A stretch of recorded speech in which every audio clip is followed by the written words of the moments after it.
by the fire gave the tale of 5 steadfast adventurers as they explore the mysterious isles of Talkatur. Join us on the Swordcast Adventures.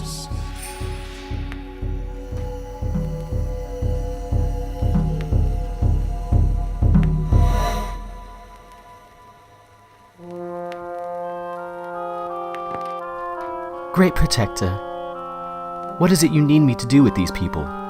You have brought me to this strange place and shown me to this group, but for what?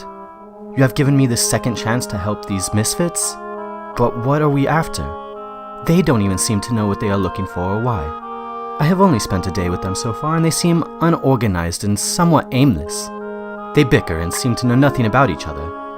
One of them seems to have a habit of losing entire days with the memories for no reason, and they even managed to get one of their friends killed before I was able to find them. And now we climb this mountain, and the only answer they have as to why is because a unicorn told them to. Is this mountain a part of your vision also? I don't know what they are after up here, but I feel your cause for sending me to aid them is just.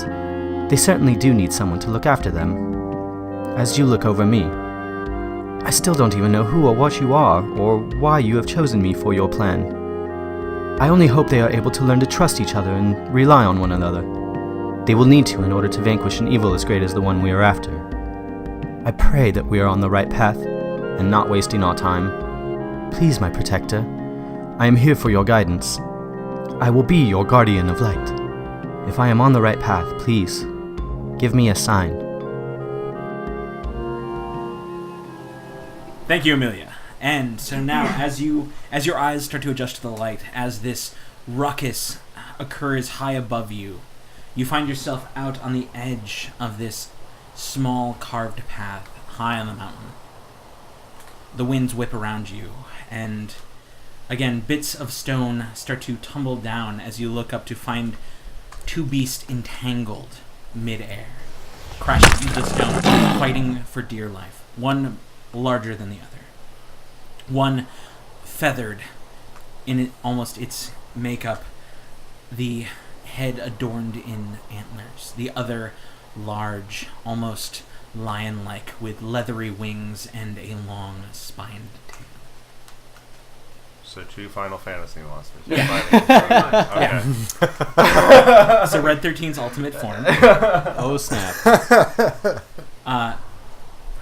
They pose well. They do. They have poses. Yeah. But yeah, so that you see that happening above, seemingly paying no mind to you all. These 2 creatures start to just crash into the side and kind of try to thrash at each other. Amelia looks back at the cave we just came out of. Does it look like those things would be able to fit in there? Yes. Okay. All right. Is there what do we see in front of us on the ground?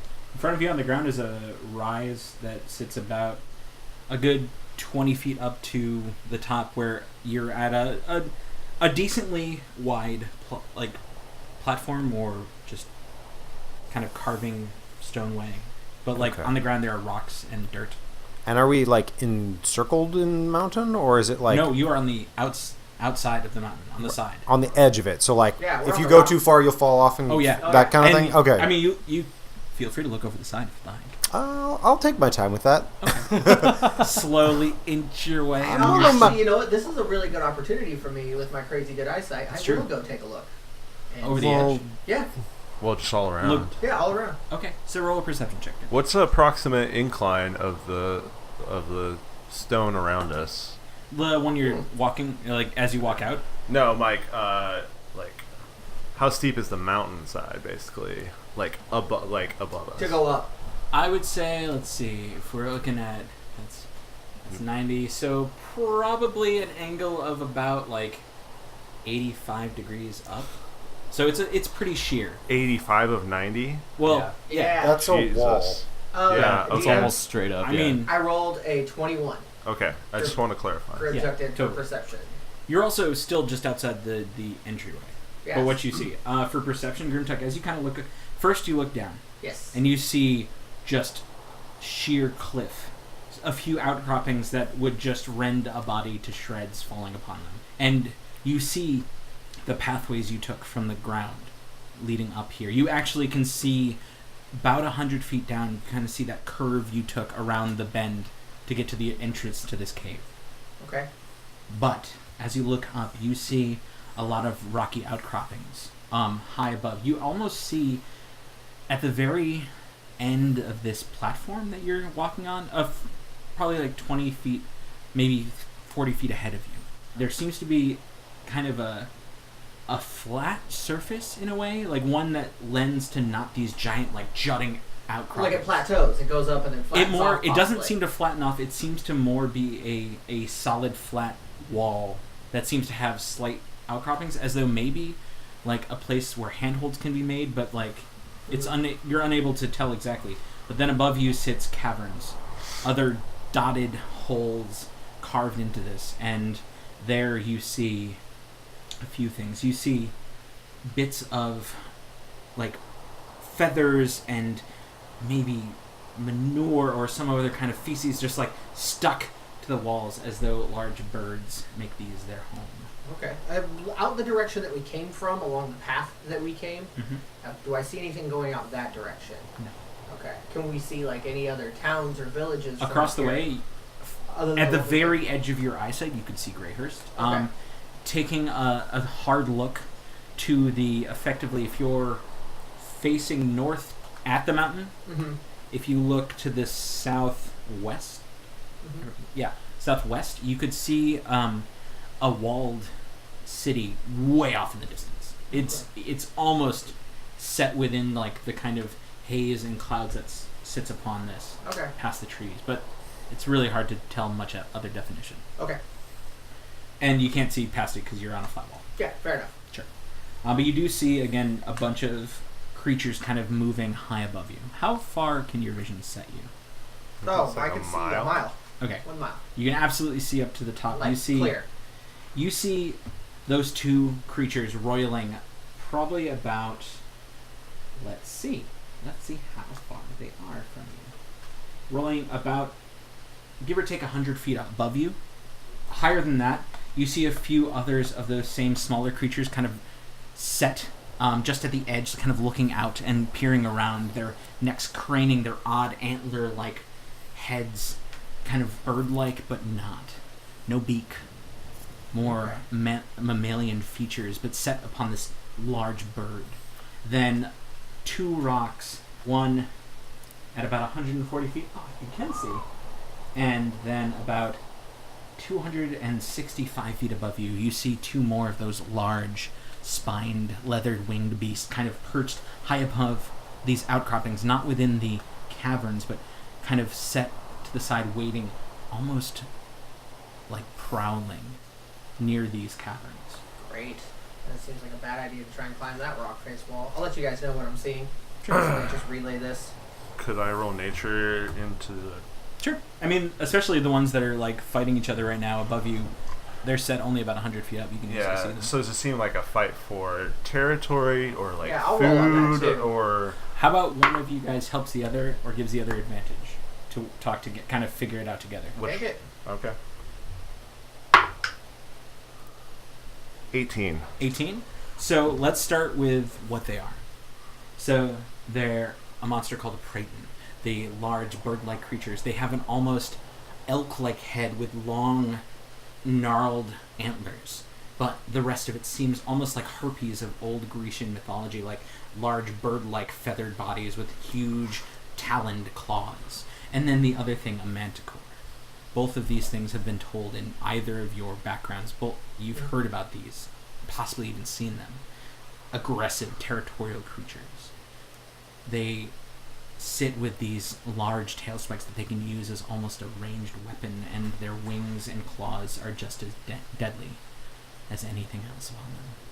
To tell if they are within the formation of the 3, especially that Gruntuck explained, almost seems like an incursion for territory. You could say it as such, but they are bestial creatures. It could be for food.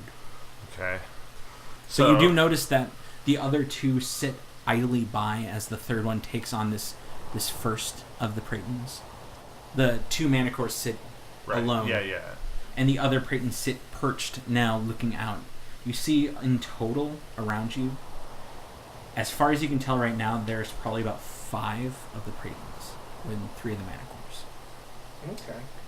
And do any of them seem to be taking an interest in us or have seen us at all? At the moment, no.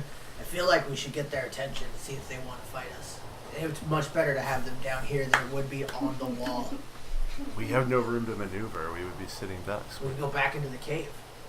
We could use the cave as a funnel, a choke point. Mm-hmm.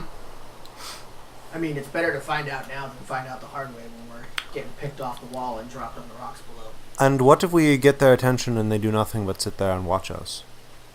I mean, they're within your range. They are within my range. I think they right, seem a DM? bit preoccupied. Yeah. Yeah. The total range here, especially because Grimtuck has now seen. To the top. He's got the special half-orc corneas. So what you see, Whoa. you see a gigantic cliffside face. To the far right side seems to be this waterfall pouring from this giant cavern. You see the water. The cavern's hard to tell, though you can see the very edge of the opening. And around it sits what looks like manticores here, here, and here, and as much as other Pratons set within the caverns around. Okay, and so the distance from us to the closest one is about 100 feet. 100 feet. 95, give or take? Perfect. Does anybody have a mirror? 95, give or take. A mirror. A small mirror. Interesting. Perhaps there is one in the bag of holding. I One second. think perhaps maybe we should just try and be stealthy. I have an idea. I do have a mirror, and Elduin pulls one out of the bag of holding. So excited. He's- Grimshark is going to I'm take your the mirror man. And at the one that's about 100 feet away, Yeah, because if there is, we're at daylight, it's daytime it is. right now. I'm going to try and reflect light at it. I'm going to try to get its attention. The one that's fighting each other? Or Yeah. Because Because we can't stealthily climb shit. No, but- No. So a little bit farther, about 115 feet, you do see one of the Pratons kind Okay. of perched in one of the caverns. But at you could try to get the attention of the two that are fighting. Oh no, those guys are the ones that are fighting. Okay. Yeah, these two right here I are the ones that are misunderstood fighting, that. which are again about 95 feet above you, and they're just at the moment. Again, this is in midst of seconds, have just like slammed each other into the wall. The claws of the manicore seem to bash the creature into the stone, and you see bits of feathers fly. But the Praeton is not one to take that lying down. No pun intended? Question mark. But its talons and horn and antlers go just back for the creature. What I was thinking is that we can pull them out and maybe cause more territorial conflict between them. Well, that's what I was going to say. If we have any way of getting the ones that aren't currently fighting to also be fighting, Yeah, that would probably be good for us. that's what I mean. So if we spring the other ones, then maybe. Does anyone have a way of like throwing their voice or creating some sort of I have- mirage for them? I most certainly do. Ooh, then perhaps that is a good idea. Can you do the same? I can do that thing. I can do that. What That's the if thing, there's I just do. another way around? What if we go back inside? Is there another way we can get up there from there? I mean, not Did that we- we found, right? Did I we don't get think an so. idea Did that... we look? What I about don't- the tunnels that we didn't go into? I feel like we scoured all the tunnels. You did not. We did not. You looked, but you did not enter all of the tunnels. You looked down most of them, though. You pretty much saw about 90%. Okay. There was the small doorways leading to the finer paths, but no one entered that. They just looked into it. Can I take stock of any sort of work of a craftsman on this general area? I would say roll a survival check, actually. Yeah, I was going to say, is there what appears to have been a path Oh, that that's like good. some older Let's folk... see what he gets. 22. 22. Yeah. Actually, you notice that this odd flat portion kind of set within the center and then that kind of like snakes its way up. Almost seems to be created. It's smaller rocks. They're broken down. They almost look like waypoints or kind of climbing points as you go. As though this is a path, old, ancient, but was once carved by hand. Worn by weather. Not just well. That's the thing. Not worn by weather. Carved by hand. Oh, I see. So But I mean, I guess I was saying, does it look like it's really old? Yes, Okay. very old. That's why it does look. You would, without a good enough eye, you'd Got probably it. think it more just worn by the water of the waterfall. Got it. That was a good look. It's a good look, Metolius. Good luck. And the large and I the relate size this. of these climbing points, are these like you climb up to one and then you stand there and it's a little resting They spot? are, yeah, they are quite big. Okay, each one of these points. And okay. They're Okay. quite large outcroppings, but they're smaller kind of divots in the wall as you go. Gotcha. Well, how about this for an idea? We could try to lure some of them down, and one of us could climb maybe 20 or so feet up the wall and try to jump on one of them and stab it from behind if it comes down to us. I mean, I'm fine with that. I bought a climber's kit, so I can fall like 25 feet with that thing. And be That's fine. true. So I can just anchor myself in, and then I'm stuck to the wall. I think my task is a bit straightforward, and I'm going to sort of flex my bow a few times. Well, have it. Grimtuck and I could climb up and anchor ourselves, and perhaps you all could shoot with your various ranged implements. Or, Rain can walk on walls too. That's true. Also She true. can also walk on But walls. she's been known to fall off somehow. I don't know how that even happens. You walk upside down and still fall off stuff. Only when you go night night. I was gonna say, outside of like Day magic. one. Well, outside of magic, when Day you Day one.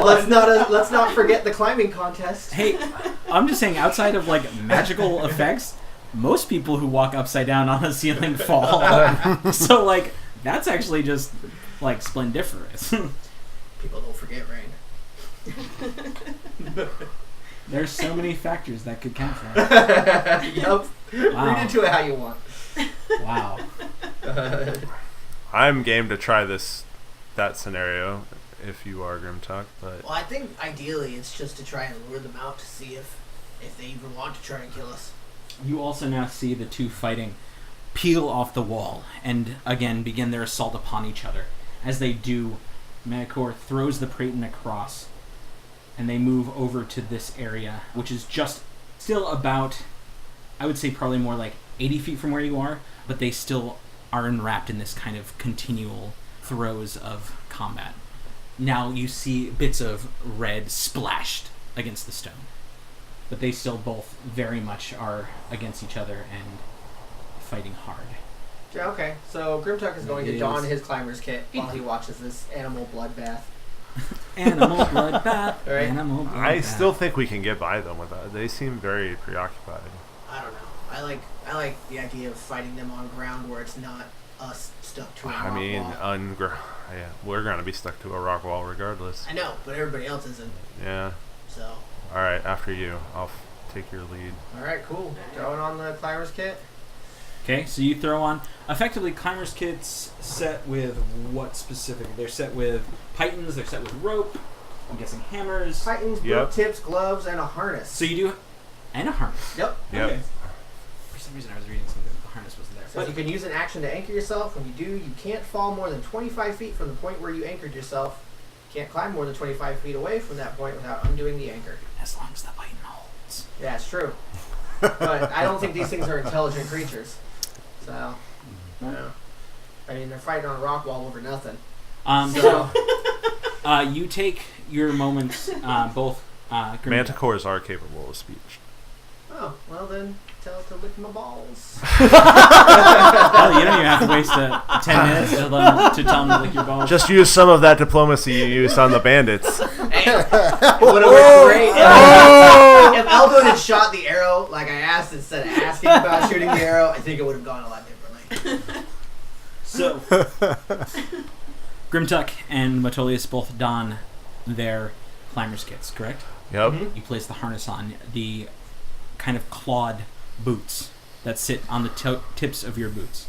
You also have your pythons, your hammer. Crampons, I believe they're called. For some reason, I always thought the crampon was the axe, but cool. Yeah, crampons. But would they know what that is here? No. So, you get your crampons on. You get your harness, your rope. You attach... Effectively, you attach a loose knot to your harness, being that You wouldn't have exactly. You don't have like carabiners. That's true. Probably I would tie a tight knot. Oh yeah, but I would think a molded ring to do so to run it through. But yeah, you guys are still in full climbing gear, but not attached. Yeah, So this do is the your closest thing. any of you will ever see me wearing a shirt. So there's that. Grimchuck, one of your nipples. It's covered. Don't get used to it. So both. It's hot in here. Before they start climbing, Amelia's gonna approach Grimtuck and pull her book out and say the incantation for guidance. Okay. So that also means that if you guys look up on the map, Grimtuck and Metolius are now at the edge, standing below this path. Guidance lasts a minute. Alright, let's climb some stuff, I guess. Wait, no, what so we're climbing up and we're just going to shoot them with arrows? I was going to get their attention, but... You still have the mirror, yes? Yes. Yes, use that. Use See what will happen first. Yeah, you try to get their attention. So- We will fight them while attached to the mountain, do it. and then So- our compatriots will shoot Are them. you getting their attention? Or are you attaching yourself to the mountain? I'm Attached to attaching the- myself to the mountain. Yeah. So Tank. how far are you going? I Is my mean- question. We, right now... You're literally at ground level, effectively. Yeah. So where are you going? And like climbing is half your movement, so 15 feet, or depending on if you can move farther than that. Yeah. I can... That's 20 feet for me. 20 feet for you. That's Oh. decent, actually. That's not bad. It's not. Um... So Maybe you go 40, and Yeah. I'll go 30. That sounds legit. Let's do that. Let's climb up the wall. Or we'll both go 40. Fuck it. We can fall 25 feet without actually falling. That's true. So So it you- has to be more than 25 feet or else we'll just fall and hit the ground. Yeah. So, also true. So let's do. So you grab upon the wall. You find handholds. You've both done this before. You've climbed rigging, Grimtuck. Metolius, you've been out in the woods most of your life. You're able to climb a tree like a boss. You take your moments. Grimtuck climbing a little faster than Metolius, a little higher. I'm taller. Makes sense. Sure. So you both move 20 and 15 feet respectively. 20 is there, 15 is here. Okay, so Grimtuck, you find purchase on the first of these like kind of outcroppings and like platforms that you can see that seem almost carved into the wall. Metolius, you are just off to the side of it, as you do. Though I would say you could easily reach down and grab your companion. Cool. So you two are both find yourself upon these. Handholds. Yep. Well, these more almost placed to stand. You could. Oh, They're okay. large enough for you to stand upon. Okay. Oh, They're not. okay. They're not the greatest of. They're not flat platforms, but they are outcroppings enough and large enough that a medium-sized humanoid could stand upon them. Okay. I'll move up to the next plateau above, the next little spot that I could stand. Are you doing anything to hide your presence? I don't know if as much hiding we can do. We on can a rock try wall. and climb stealthily. Sure. So, but you're adding a python here at 20 feet. Yeah. No. Oh, we are? I mean, or maybe actually.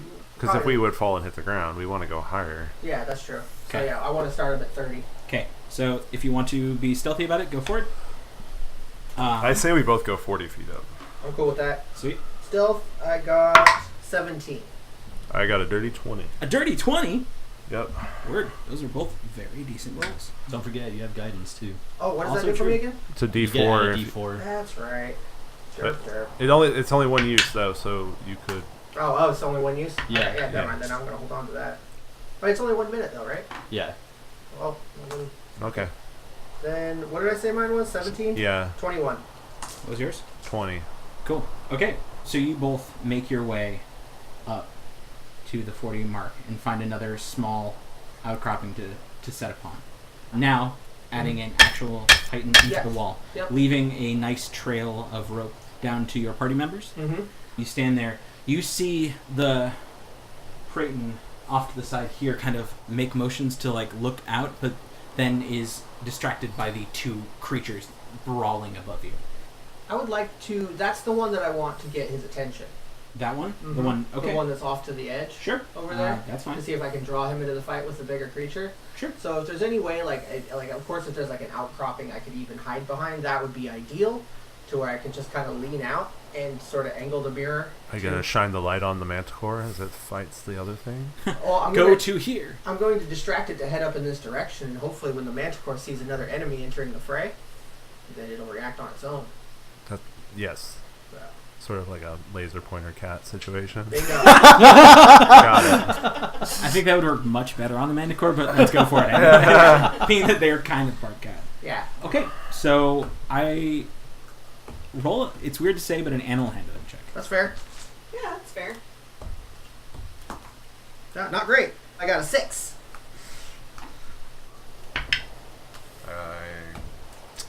I can't think of a way to assist him. No, it's a weird one. Yeah. No. So you shine the light, and it catches it right in its eye, and it goes. Ah! As it does, you see its ruffled feathers kind of flare out. Its wings burst forth, and then you see its eyes lock right upon you. Fuck it. It was worth a shot. So I'd like everyone to roll initiative. Remember that time we tried a thing? Hey man, so it's Diplomacy? Yeah. Damn it. I know, right? Just forget that I have advantage on initiative rolls. It's like, okay. Rain. I wasted a natural 20 on that, so 24. Hey, it's good to go first though. Yeah. Grimtuck. 22. So not bad. Amelia. 19. It's rolling high.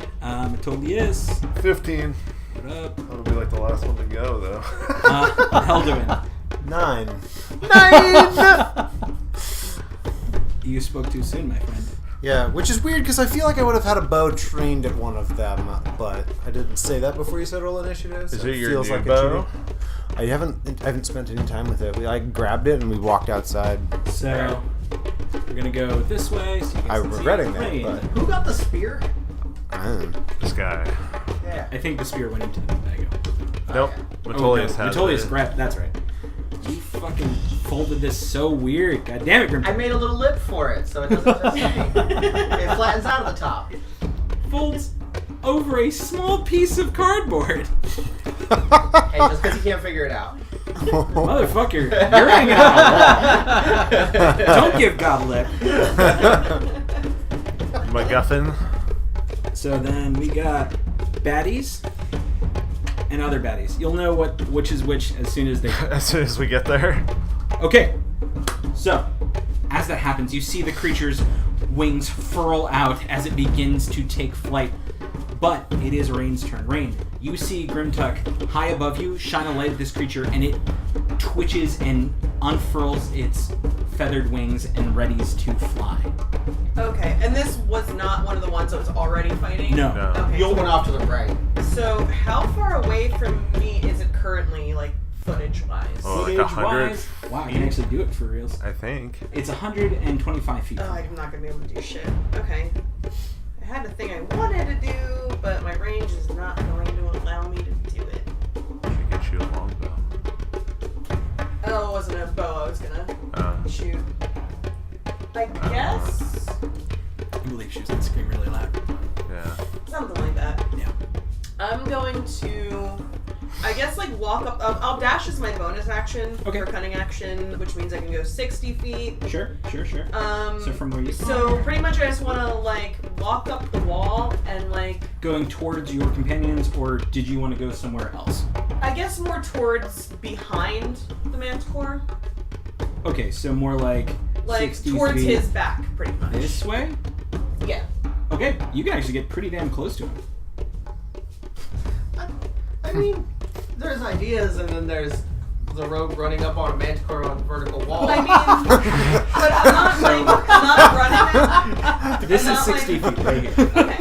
Okay. Pretty much as I'm. I believe she walking has up, a plan. I'm pretty much looking for an outcropping I can hide behind as far up on the wall as I can. You're getting a little out in the open from going up behind the manticore. Okay. I'm just giving you a warning. He's up on a ledge here, which is about 10 more feet above you, but where you would stand at 60 feet would be pretty open. Okay, well then I guess I'll go more towards them then. Okay, because you could hit 60 feet here if you and be hidden. Okay, that's what I want. Okay, so and then Rain I'm not moves within 60 30 feet of the creature, right? no. Okay. Rain moves 60 feet up the wall and hides behind a higher ledge than where Metolius and Grimtuck stand. She kind of stoops down. Yeah, I guess since I can't do anything else, my regular action this turn will be to hide. Okay. Roll it. Alright. Roll that stealth. Roll that beautiful stealth footage. Dungeon Master, I have a question. I have an answer, 16 for my stealth. Jesus. probably. 16. Got it. You're double The proficient? Yeah. That's nuts. craggy area to the upper left, how much of that obscures the cave mouth above it? Right here. Yeah. I would say it obscures probably about... I guess how far out does the craggy stuff stick? The craggy stuff sticks probably about 10 to 15 feet ledged out. So it would cover up about 25 feet of that ledge, though you'd still be able to see some amount of it. Got it. Okay. So there's no direct line of sight from... I guess, can we see the Praeton's head sticking out? Not here. Okay. Not this one. That's perfect. I would say, especially with Grimtuck's, you could have seen it standing down here, and that's how Grimtuck saw it, standing at the very bottom, but where Right. you're standing right now, you can't. Okay. That's good, because that means you can't see us. That is true. That's your turn, Rain. You stealth, you hid, you did your thing. Yep. That brings it to Grimtuck's turn. Grimtuck, you are standing on this rocky outcropping next to your companion. Two monsters stand above you fighting each other, while the third that you tried to induct into the commotion seems to have taken a liking to. What would you like to do? I'm likable. Just wants to be friends. Yeah. Just wants to say hi. We can cuddle. He's kind of fluffy with a pillow. Yes. I had a thing I wanted to do well, if we were going to start this, I don't think I would be standing next to Grimtuck. I don't think we would have anchored directly next to each other. Where would you want to have anchored? Is the spot to the left, Like over here? like directly across from the ledge we're standing on now? Could I have gotten there? Yeah, that would have been fine if you wanted to. Sorry, I thought you guys wanted to move together. I wanted to be close, but not. So you could have gotten over here Yep. in time. Okay. So there's a small ledge off to the left side. So now we have a lineup of Rain hiding behind a slightly higher portion, Metolius off to a smaller ledge to the side, anchored in there, Grimtuck on his own on the slightly larger ledge, still now closer to the monsters than most others. Am I still within 10 feet of Grimtuck? Yes, I believe so. Let me go stealth check. Yeah. Yes, you are. Okay, cool. Neat. So, what do you think here? I can't Official rage because distances. I can't hit anything, so I shouldn't rage yet because I'll just lose it. I will. I'm ready to attack. Just always attack your party members to keep in range. That's true. That's true. You could throw a javelin. You also could do that. I thought I couldn't see it yet. No, you can see the one that you shine the light in. Oh, You can't okay. see the one. Metolius was talking about the one Up above. Yep. up here. Okay. Yeah. You can see these two, and you can definitely see the one that you shine the light in. Nice. Well, I got his attention. I will rage and throw my last javelin. What's your distance on javelin? Oh god, I need to write this goddamn shit down. You really should, man. Well, this is my last one anyways. I don't have any other javelins, so it won't come up again. Not getting another. Because I Fuck that javelin. I forgot to retrieve my other one in the other fight, You really did. and so it's gone now. I mean, your archer goes and retrieves his arrows every time. I was- Your rogue does it most times. I'm not either of those things. That is true. 3120. Ooh, you could Yeah. just make that. Rage Goddamn. throw. You could reckless cancel out the disadvantage. It's true, because it is at very disadvantageous. I think reckless only works for melee. That could be true. And so I can't just like just I don't know. You could recklessly throw a javelin. Just like You can absolutely do Zeus that. I would lightning I throw would it. like to look. Yeah, I'm trying to remember. I got it. We gotta get Grimtuck a Different. javelin blade or something. That is true. Yeah, those are pretty badass. They are fucking sick. Reckless attack. When you make your first attack during your turn, it. No, doing so gives you advantage on melee weapon attack rolls. yeah. This turn. No. Yeah, I can't just Never mind. get pissed off and be super good at the Olympics. Isn't that how athletes work? Kinda. That I would would, say kinda. that's a 16. 16 to hit. No, yeah, that's with disadvantage. That's with disadvantage. Good God, man. Yeah. 16 definitely hits. So you throw that javelin far across and hit Fuck you. at the very limits of its range. My God. That would be 8 and 8 9, 10, because I am raging. 10 points of damage. Yeah. Fuck yeah, dude. Bye, javelin. So you see a javelin sail across as it looses from Grimtuck's rage-filled arm, which doesn't actually matter mechanically speaking. As he lets it fly, it sails across, missing any of the outcroppings in between and catching the Praeton right in its wing. You hear it screech, and then a cacophony of screeches go out. Oh, there was more in there. As far as you can tell, sure. And you see your javelin kind of sticking out of its wing as it does. And you see it kind of now back on the ground, just like... Okay. Okay. That brings it, and that's all you're doing, Grimtuck? Are you moving at all? Are you doing anything else? Climbing at all? I mean, I don't want to get any closer to the Manticore business. I'm going to wait Are you this sure? out. Yeah, I think I'm good. Okay. Does this screech cause the creatures above to turn? The screech seems to come from above. Right, but the two fighting, do they... They seem to be enthralled in themselves. Got it. Captivated. They're loving it. Da-da-da-da. Amelia. So Amelia, is still holding her book out in one hand and her staff in the other, is going to take her staff and reach up and put it into its holder in her backpack. And That's the sound of anything being cheeky. Just saying. Shink. and she's going to look at Elduin and say, well, I guess it's just us down here now. And she is going to pose and get ready as she readies a firebolt until something either moves towards us and gets within like 60 feet, or something goes towards anybody else. In the Okay, so you're party. holding action Yes. until... Got it. Holding action until something gets closer or... I'm sorry, the last part again. Until something either gets closer to mine and Elduin's position or their position on the wall. So basically, if any of my party members are in danger, then I'm going to throw a firebolt. Sounds like a plan to me. Okay, that held your turn. That brings it to Metolius. You are standing 10 feet away from Grimtuck. Above you sits two creatures writhing around. Across seems to be a now wounded creature. What would you like to do? I take the 4 javelins out of my bag and I toss them to Grimtuck. And then I say, Sucks. I say, here you go, friend. I have some javelins. And he tosses them over, and he'll say, I have your back. And he will like pull out the axe and shield. Word.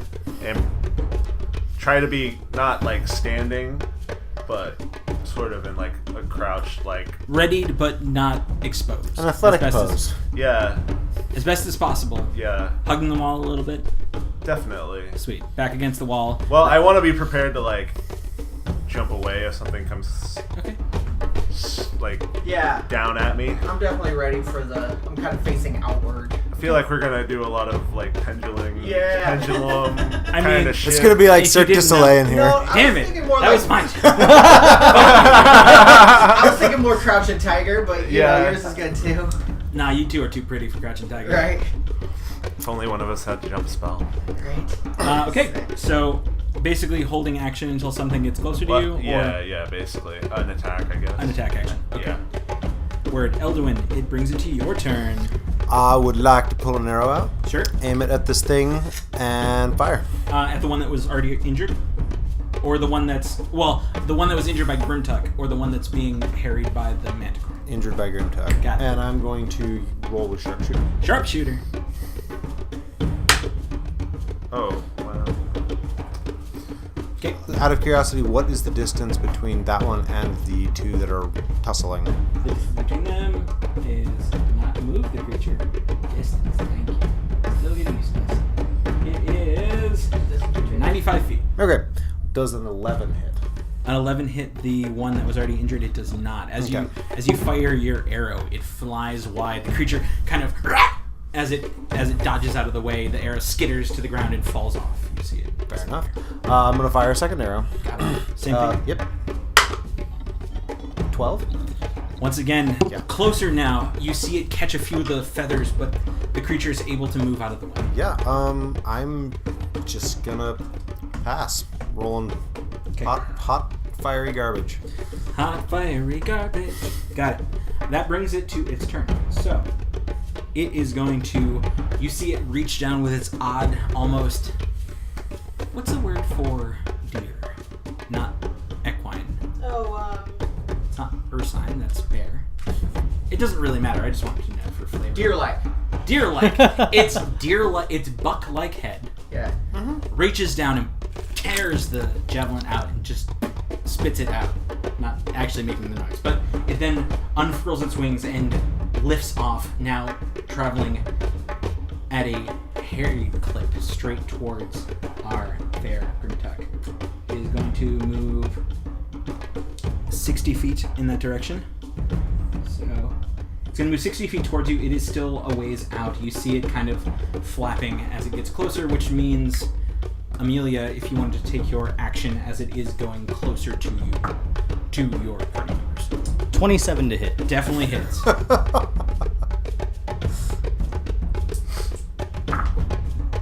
For 9 damage. That one's out of the box. The second one? Oh, you rolled 2d10. Yeah. Only one of them made it in the box. Now do your thing. I was just saying, that's like the definition. Then that makes it 13 damage. I like that. 13 damage. So, firebolt, correct? Yes. As it flies out of your hand straight at the creature, you see it kind of wheel up and readying to gather closer to Grimtuck, the one who injured it, and straight through this outcropping, you catch it in the side. You see the fire just erupt on its feathers, and blackened charredness just appears. And Popeyes. We're making Popeyes. Very nice. It's a mix between chicken and venison. It's actually it sounds delicious. It's a little gamey, It's a little gamey, but it's tasty. It's gonna be good. Uh, I like what you're it's going lean. for. I'm into it. It's lean meat. Yeah. It's lean. That is its turn. Held action were firebolt, main attack. Oh, we're at the end. No, we're not at the end. I was just Oh. double checking so I can keep it. Yeah, context. attack. Was it just those two? I think so. Cool. Okay. And to clarify, if I don't get the opportunity, I can do something else, right? Yes. Okay.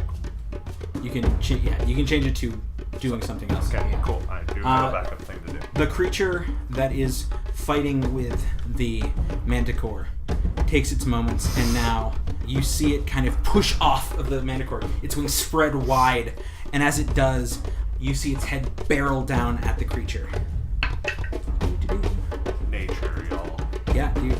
Fantasy nature. If I could get fucking Sir, what's his name? Attenborough. Thank you. God, nerds. Now, if I could get David Attenborough, right? Yeah. To monologue this, I would have. But I can't, so I won't. Settle for Snoop Dogg. Absolutely. or Samuel L. Jackson. Absolutely. Yeah. Samuel L. Jackson. That absolutely hits.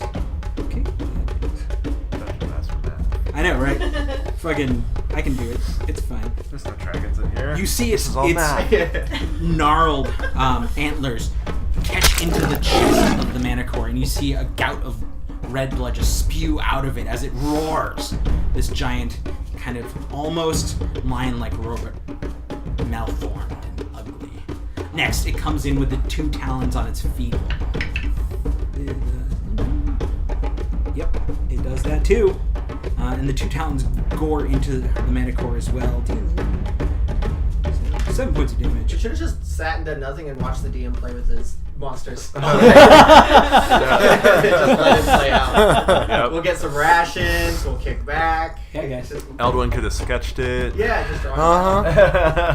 Okay, as And then what that, happened? and then what happens? As that does happen, Randy, we're taking bets. I feel like we really missed out here. you see. You want to throw javelins at him? This one begins to move 60 feet. These two. Tell me more about Evermead. Just all this violence happening. Yep. Fly in and attack. And this one does the same. So, we have a bunch of other creatures just starting to... Yeah, wow. Okay, all three of them. Word. Yeah, that was Gang fight. fucked. So, Come on, Manticore, where's your homie? Where's he at? we're gonna roll What's he doing right now? Going on this? 5, 4. Okay. First one is 7. Okay. First one misses its first attack. Actually makes a goring attack high above you, and you see red blood splash down. But Could it's you scroll the map up so we can Oh yeah, sure. see what's going on? Not that map, this map. So these three Oh, wow. Harry right on the next Damn. Manticore, as three of them pour out of two caves above you and just rush at it. As it does, the first one takes it with its antlers, missing with its talons. Second one misses both as the Manticore kind of whips around, its tail flourishing, its wings flapping out. The third, ooh, that's better, misses with its antlers, but the talons kind of catch in underneath, dealing 8 points of damage. As though you need to know that. Get better at not saying those out loud. But that does finish off the Praeton's turn. Manticores now begin theirs. Okay. It's fine by me. As long as no one's taking notes, we're good. Oh, no, we're not. Definitely not doing that. Don't forget that I cast aid on 3 people last time. So, Yep, got it. good. Okay, that is... Okay, so we get the first Manticore, which is, as we look on the map, is the one that's being originally fought by the Praeton. It is going to take its time with this creature. You see it rear up, almost lion-like, on its hind legs, 2 giant gnarled paws, its teeth and oddly humanoid face, just a terror, as it reaches down into the Praeton's body with its with a light attack. With its ooh. With its ooh, definitely hits. And then it comes in with both of its claws. One first, its giant paw, these gnarled, curved talons just raking into the creature. Right? Nope. The first one misses, swing wide over the Praeton. The second one, on the other hand, does hit, dealing a solid blow. You see a huge gash across the creature's chest. Now leading to the one that stands alone. There's so many fucking creatures in this fight. And that one stays perched, and you see its tail curl up like a scorpion, and as it does, it tilts back and throws it out, and spikes start flying off of it, loose now, almost like a crossbow or a bow. First one is going to shoot for Praeton across the way. Damn, that's some range. First spike, Praeton across the way. Misses as the spike kind of clatters against the stone. Second spike, misses again. The second one flies wide. Third incoming now as it tries to take its own victim.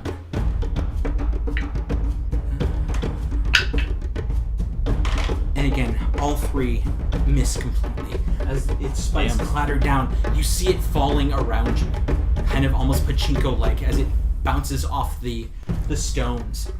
Again, we should have gambled. And finally, the one up top, the one that is being harried by 3, takes its moment and begins its assault as it first reaches the closest one with its teeth. Ooh. Like that. That's nice. I haven't rolled max damage on a critical hit in a long time. Whoa. You're the man, Protector. Yeah. Judges and dads. Come on. I need more commitment from you. You really gotta, like, You own see it. take its teeth and land hard into the creature's chest, and you see a chunk rended from its body. It screams as everything else kind of screams in kind, and blood starts to pour over the rock. That is a lot of damage.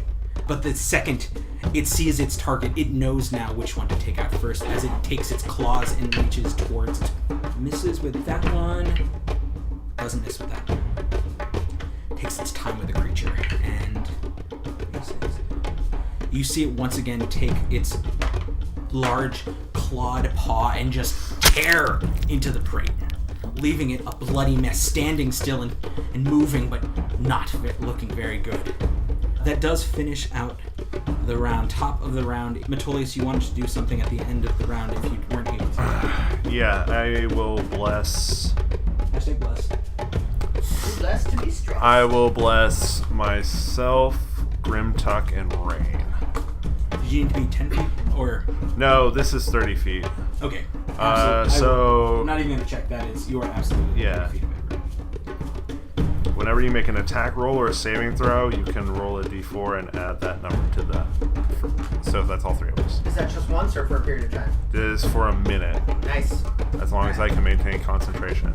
Anyway, what is to get an attack roll? Hashtag bless. And saving throws. And saving throws, And okay. saving throws, if you're within 10 feet of me, you get to add 4 to, because of my Rad. aura, Okay, cool. my righteous vibes. Damn righteous vibes there. Rain, now that it has kind of exposed itself high above you, Put it out excuse me, there. you see another Praeton that sits about 60 feet ahead of you.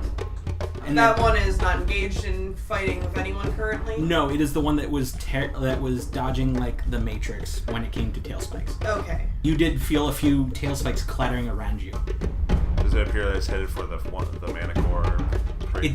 It's hard to tell in the short amount of time. Got it. Oh man, okay. Sorry guys. Alright, I'm gonna get with that plan. I'm going to... I mean, honestly, if I could just stay relatively hidden behind outcroppings and get within 30 feet of something to shoot, I definitely would.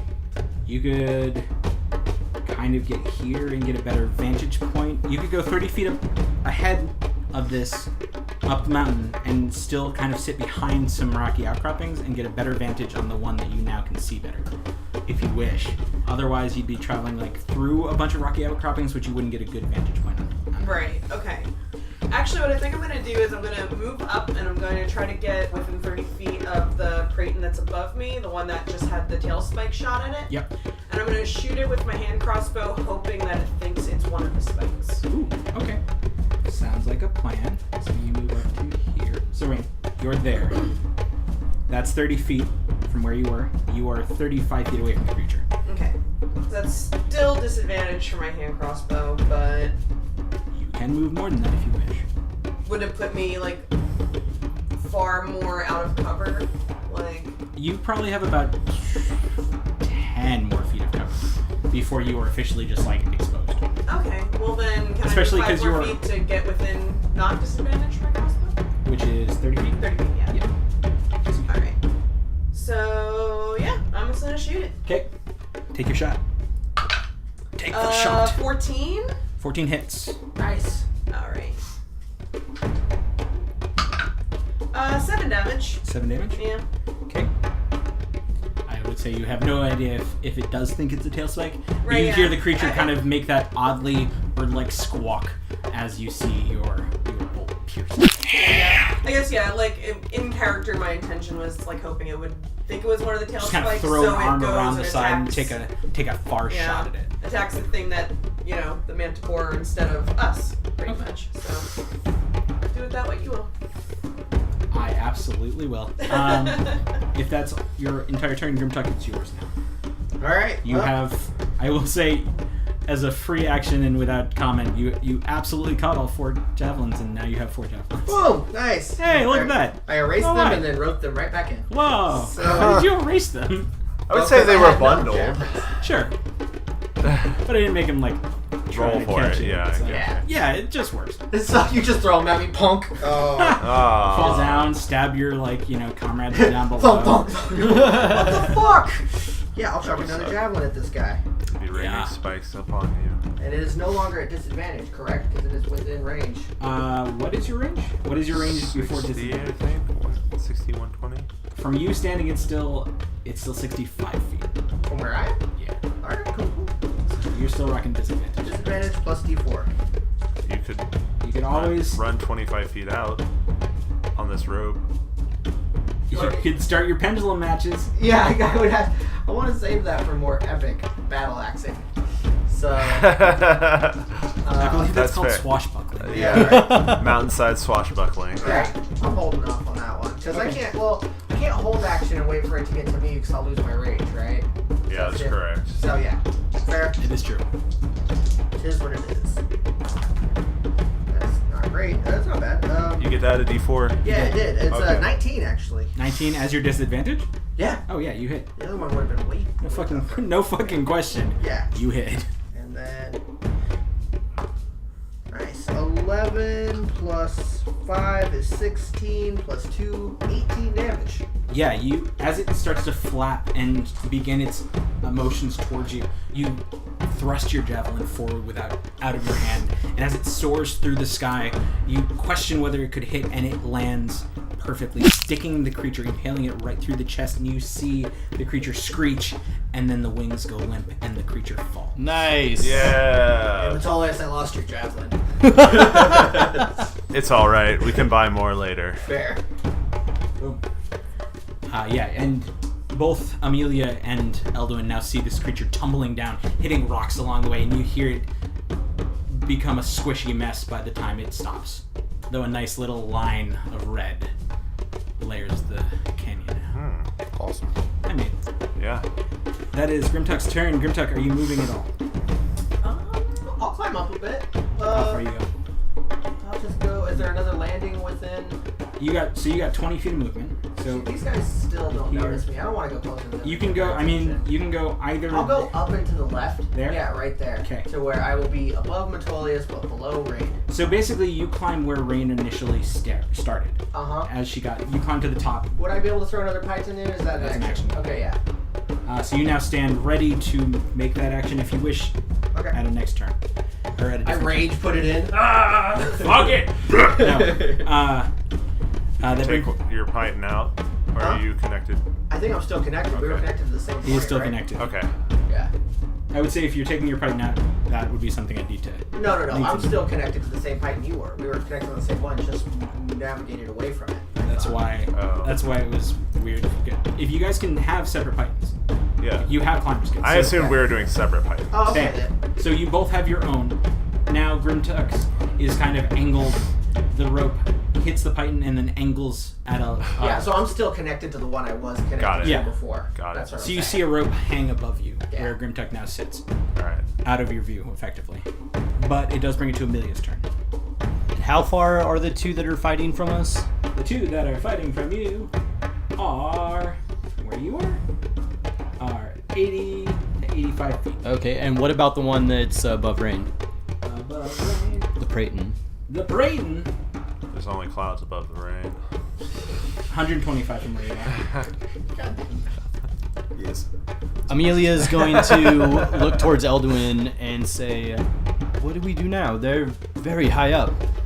And she's going to do the same thing and ready a firebolt in case the Praeton decides to move towards Rain. Okay. Or the other two decide to move towards anybody else in our party. So if anybody in our party is in danger, What's your distance on the firebolt? Just 120. Okay. So that, They are still within range for me. that would legitimately be just below that for these guys. Got it. Okay. At that moment, you're holding your action, firebolt in case. Elduin, did you want to move at all? Or Amelia, did you want to move at all? You do have Unless I'm starting to climb, I don't see any really point in moving. You do effectively have a rope hanging down from where both Metolius and Grimtuck did like attach themselves to the wall, so you could start climbing if you wanted to. You could guide my arrows. Just saying. So you do actually have a rope pretty much hanging here and here, as well as one now kind of attached here and down. You can use So guidance applies to attack rolls, right? Yeah, definitely. Yeah. One attack roll. Yeah. so pretty much on either side of the outcropping up right above you, there seems to be ropes hanging down that you could grab on if you wished. You don't have to. I think she's gonna. How high is the first outcropping to climb on top of? As in this one. Yep. 30 feet. So you could get, effectively you can get 15 unless you don't want to take your hold action. Because you could double move. No, I'm and just get gonna 30. I'm just gonna hold my firebolt. Okay. Did you want to move it any closer to the edge, to the wall, basically? Which would give you a little bit more space? Sorry, I know you guys have it. I just don't want to obscure my Also line of good sight. point. Sounds good. Just because you and Eldon haven't moved physically. Yeah. So I just want to make sure. Okay, that brings it to Metolius. It is your turn. You now stand upon your, not precipice. It's just a rock. What are you doing? I will undo Okay. the python and I'll climb up to them. How many pythons does the climber kit have? It's got a bunch. Let's find out. 25. I thought I saw it. That's it. I just want to know so I know how many you could actually put into the wall if you wish. Climber's kit has includes special pythons. Thank you, Climber's Kid, for telling me exactly how much that is. I bet you Xanathars would know. If anyone would like to look while we figure out what Metolius is doing, feel free. I just want to scramble up and get next to the Grimtuck and re-anchor. Okay, so you are removing, so then you are climbing. Well, no, I just untie the rope and leave the python there. Okay, so leaving. I imagine we have like a shorter connector rope. Sure, yeah. You could easily attach a rope. So you have a main rope hanging down to the bottom. Yeah. Attached to the python. And then you have a connector rope that hangs specifically off your harness, which Yeah. you are climbing up with, so just in case something happens. Right. But I'm untying that and I'm climbing up. Okay. So that- Freestyle. Freestyle. Stallone would be so proud. That's 20 feet, so 15 would get you effectively up there. 'Cause Okay. From where you're standing. Yeah, that's close enough. Okay. I'll scramble up 15 feet and use my action to read and do another python and reattach myself. DM discretion. No idea. I mean, most things come with like 10. I'll say 10, Okay. if that makes sense between the two of you. Okay. Sure. 10 pythons for a climber's kid. Okay. 20 pythons, but it seems like it probably would get us up there. And I would say 20 pythons would be a hefty fucking amount of metal to hold on you in one kid. So we're gonna shoot for 10. They're not quite railroad spikes, but they are big. They're they're decent, and they're also, think of them more as an unmanufactured version than the ones we know today. Like, they're not as pretty or as fine, or probably the material isn't as strong. Effectively. Anyways, Metolius is now standing there, attaching a python now to that, leaning next to Grimtuck on the outcropping there, leaving that your action. Elduin, it is yours. So I'm going to take a shot at this this manticore that's way up by. Manticore hanging way up high. The one that... Okay, so the one that's not at the super high one, but the one that's been throwing spikes about 145 feet above you? Yeah, that one. Cool. Sounds good. Sure. I'm gonna just keep doing the sharpshooter thing. Sharpshooter. Manticore. That is a 15 to hit. 15 to hit, 15 hits. Yeah. Nice. Yeah. Finally. Been missing a lot lately. 21 damage. Damn. And then I will fire a second shot at the same one. Okay. That's a natural 20. Ooh, shit. I'll happily explain what happens to this creature once you tell me how much damage you do. I was gonna be like, first arrow hits. But... Plus 10. Wait, that's 28. Damn. So 49. Total. Yeah. Damn. That's pretty good. That's really good. So, this creature who had not been attacked at all, as of right now, you see Elduin, actually Amelia, you being the one who's closest to him, see Elduin line the shot. And it works perfectly. The first one catches the creature in the shoulder, and you see it roar in pain as blood starts pouring out of it, then followed quickly by a second shot that catches him right in the throat, and you see it roar, but it's stifled now as it is, and blood starts pouring down its chest and down its claws, and it's just breathing heavy. It's still alive, but not looking very well. Okay, Elduin, that is a turn for the fucking books. Amelia, you're holding your action to that. Cool. That brings it to the Praeton's turn. The one attacking the Manticore, just the closest one to you all, seems to now taking a decent portion of damage from the creature. Seems to kind of thrash wildly. Both attacks, its goring attack, its talons seem to miss this creature who is ready to take down its prey. And it dodges deftly out of the way as the antlers skim against the rock and the talons catch against nothing. That brings it to number 3. I'm going to make a wisdom check. It absolutely thought that your attack was a tail spike, as it seems to fly off in the Job. distinct direction of the creature that Elduin just fucking owned. And for fuck's sake. Okay, that is theirs. That brings it to the pack. Leader of the pack. Room indeed. Room indeed. So, first takes 2 swings at its foe. The goring and the talons both hit. That is nice. So that's 11 for the gore. 10. Damn. Okay. Yeah, you see the first creature take a huge chunk of the Manicore as it continues, as it is bolstered by having its companions, its clutch mates around it. Second. Okay. The antlers do miss, the talons do not. The antlers, on the other hand, miss entirely.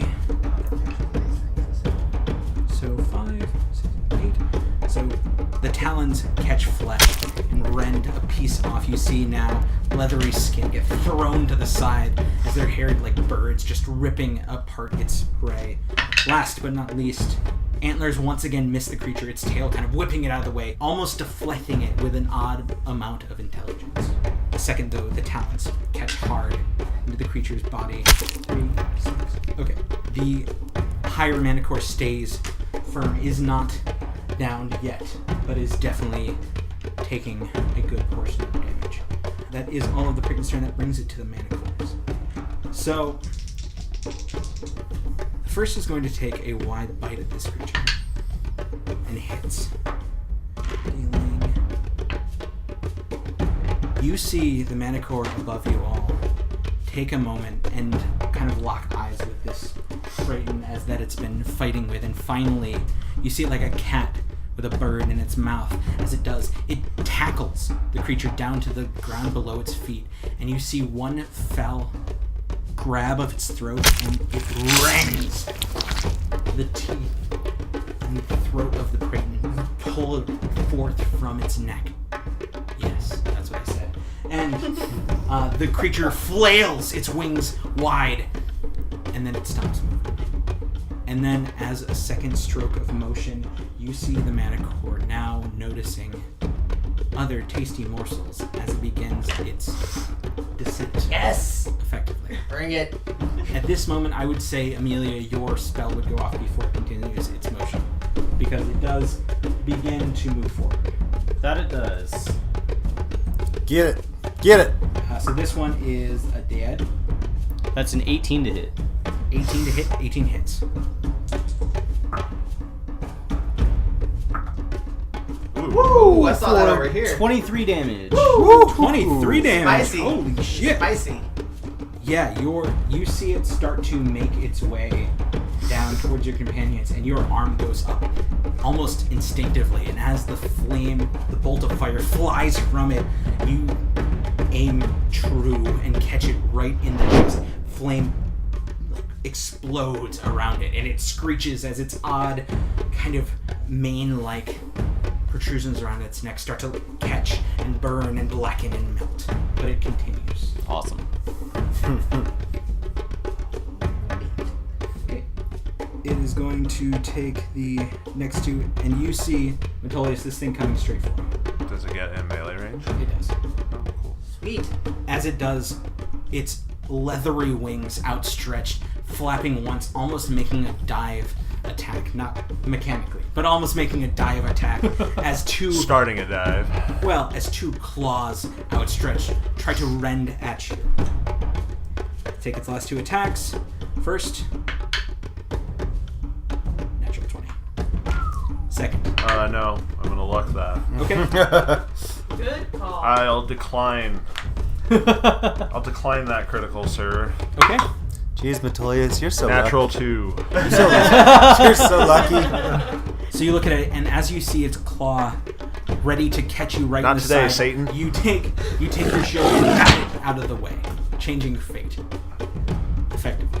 The second one also missing terribly. You're able to kind of block it really and throw it off as it misses both attacks. Excellent. It is still in air at the moment.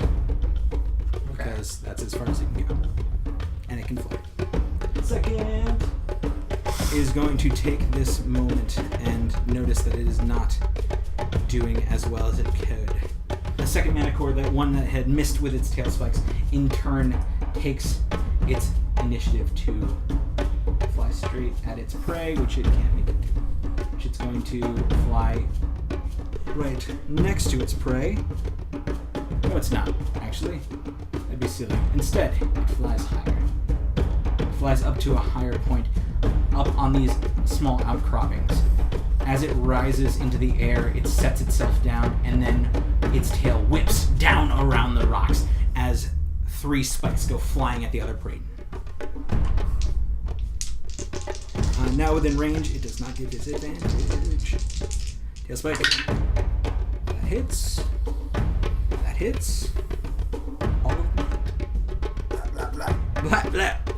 Manticore Gats.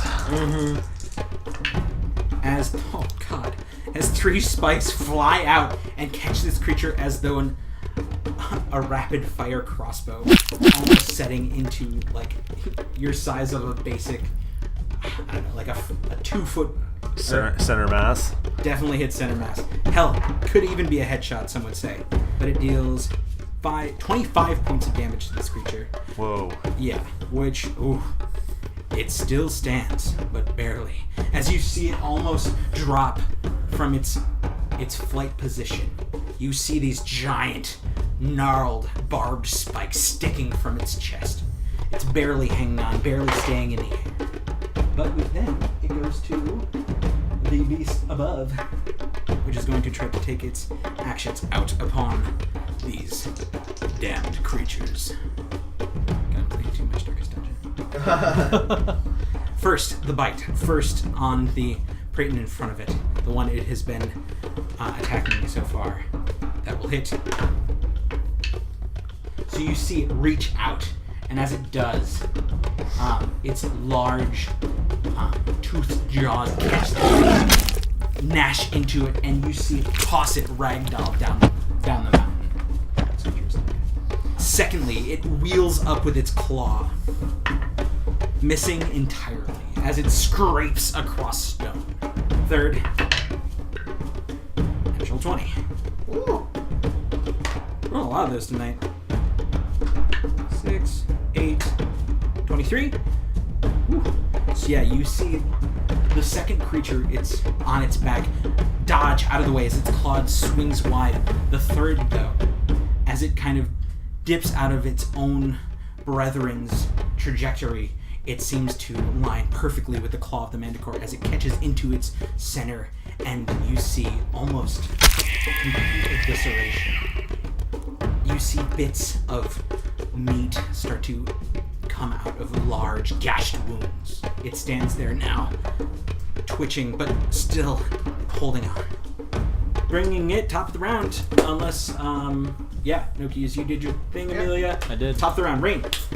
I'm gonna shoot down to the one that I can get a sneak attack in on. Got it. Shoot that Manticore. So that'll be a natural 1. Oh. Wow.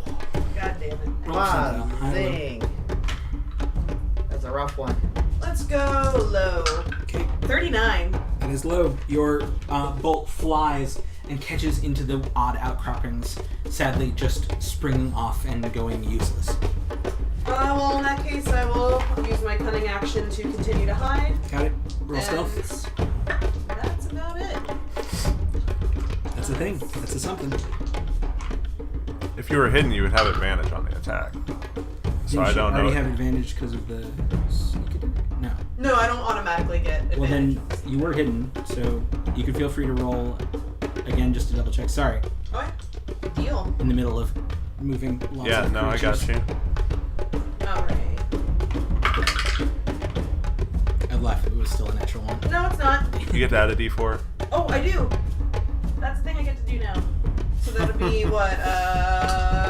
13 plus 1, 14. Ooh. 14 hits. Ah, there we go.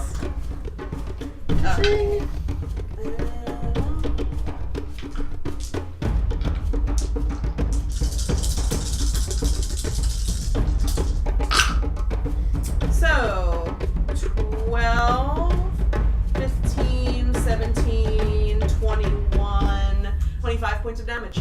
25 points of damage. Yep. Woo! Good goddamn. Unlike what I just previously said, you aim true and you catch the creature right in the side, and you catch it right behind the connection point of its wing. And you see your bolt dig in hard. A splash of red pours over its already taut red form.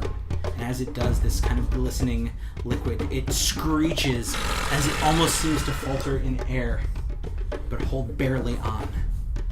How much damage you taking? 25. Yeah, that's what I thought. Yeah, holy fuck.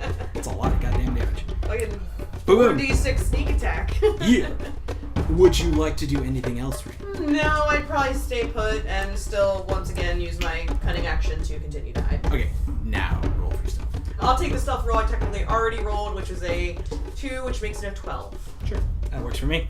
Grimtuck, there is a Manicore really, really close to you. That you just saw a bolt just dig in, almost dropping him out of the sky. Now, is there enough room for both Metolius and I to hit this thing, or is the outcropping too narrow? Ooh, it's gonna be close. I would say it's a little tight on that edge. Okay, well then let's change gears. I'm still hooked up to the python that's about 20 feet below, right, at the angle? Yeah. If there's not enough room for me to hit this thing, I am going to jumping grapple this fucker. Yeah. And see what happens then. Okay. Because at this point, I'm already anchored in. The great thing is, you can easily move past Metolius. That's what I'm thinking. You could just pull your axe and jump at him. Huh? You could just pull your axe and jump. Oh at no, him. I got that, but if I'm grappled onto it, I can hit it. That's true. So Okay. I can't Oh, hit I where see. I'm at now. Got it. But also, if its movement drops to 0, it falls. Correct. And so we'll see what we can do with that. It's true. Before... I knew that this was going to be a weird mechanics one. See, the problem with movement dropping to 0 in grappling a creature would... Well, no. I'm cool with this. Let's go for it. All right. What are we doing? I'm gonna make a separate check to see if he gets out of it, and we're going against your athletics. Okay. Oh, buddy. All right. I've done better, but that's still not terrible. It is 12 plus 8 is 20 plus 4 for the bless is 24 for my athletics. I rolled a natural 20. Oh, shit! snap. So you land upon this creature for just a moment, and as you're able to kind of grasp around its wings, you feel the firm musculature of its like leathery wings toss you up. Nice! You are now in free fall for 20 feet with a python. Uh-huh. So as you begin to fall, Uh-huh. I'm gonna roll and see if your python stays. Okay, cool. 'Cause how heavy are you? Oh, I'm heavy as fuck. I'm like 260 pounds. Yeah. So, Luckily, underneath you, you weren't pushed out, you were just pushed down. So underneath you sits another rocky outcropping as well as the platform that your two companions stand upon. let's see it. That, okay. Play stupid games, win stupid prizes, Grim Tuck. Yeah, it's true. You feel the rope go taut as you are stuck. Now, you were up here, Yeah. but you fell. The python for you was here. Yes. So you fell, I would say, just about into that before and hitting that rock. So Fair. you're raging, correct? Yeah. That would be... okay. As you connect into the rock, roll me a dexterity saving throw to see if you can throw your... like, kind of angle yourself enough where you're not going to hit a rock. I get advantage on those. Danger sense. Still D4 or no? Oh yeah. 12, 13, 14, 15, 16, 17. Okay. You're able to kind of pull up. You've done this before. In your swashbuckling piratey days, you've done this before. As you've fallen from high points, you grab higher on the rope and you're able to take the kind of levered motion and swing out. You're able to kind of flourish past the rocky outcropping below you. And you turn just in time to land feet right here. You are still hanging from the python and you feel it go taut, though you have no idea how many more times you can land Yeah. a heavy blow upon your python. So I would say you're about here, just next to the rocky outcropping. Alright, so for my second action, I'll chuck a javelin. Okay, there is a rocky outcropping above. Oh. So you can. I'm going to give you disadvantage. Well, how you still have movement? Yeah, I mean, I was taking my movement. Yeah, you could easily kick off and let's go vertical as far as I can with my movement, because I can move 20 feet, so I can get back to the pipe. You can just stand right up there, Yeah. and then that would be a distance of 20 feet to hit the creature. Cool. Okay, so yeah, you take your moment and do your thing. That's 13. Ooh, 14, 15. Thanks to the bless. 15 hits, thanks to the bless. Yeah. It's My coming through. righteous vibes prevail. God's pretty awesome, guys. Yeah. So that's 6. Unicorns kick ass. Yeah, 5, 6, 7. So 5, 6, 7, 8, 9. 9 damage. 9 damage. 9 damage. You look up at the mana cord that you had tried to grab on that had thrust you off. You aim your javelin and throw, catching it right in its very midsection.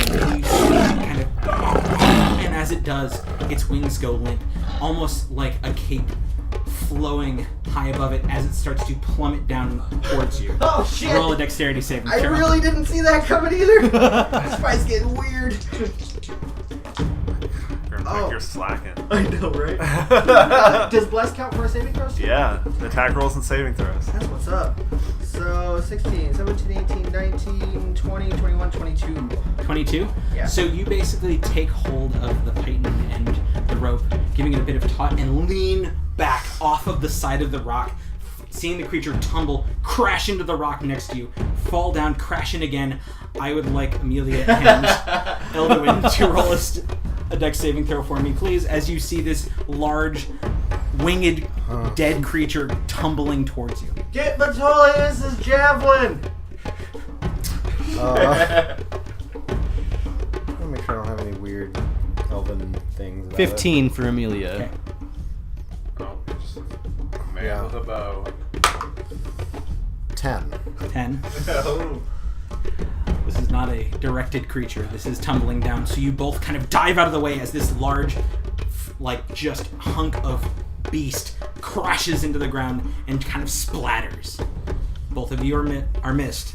But Nice. now between you sits this odd, deformed, disgusting creature. Perfect. And he's dead. So yeah. That brings it to, now that Grimtug is done. Oh, fucking God. Amelia, it's your turn. After that, the manicore body just smashes onto the ground. I'm gonna again look at Elduin and say, "Well, that was a close one." And I'm going to put my book into my harness and start climbing up the rock Are you face. going to go up the Metolius rope or up the Grimtug rope? Grimtug rope gets a One little of crazy. us.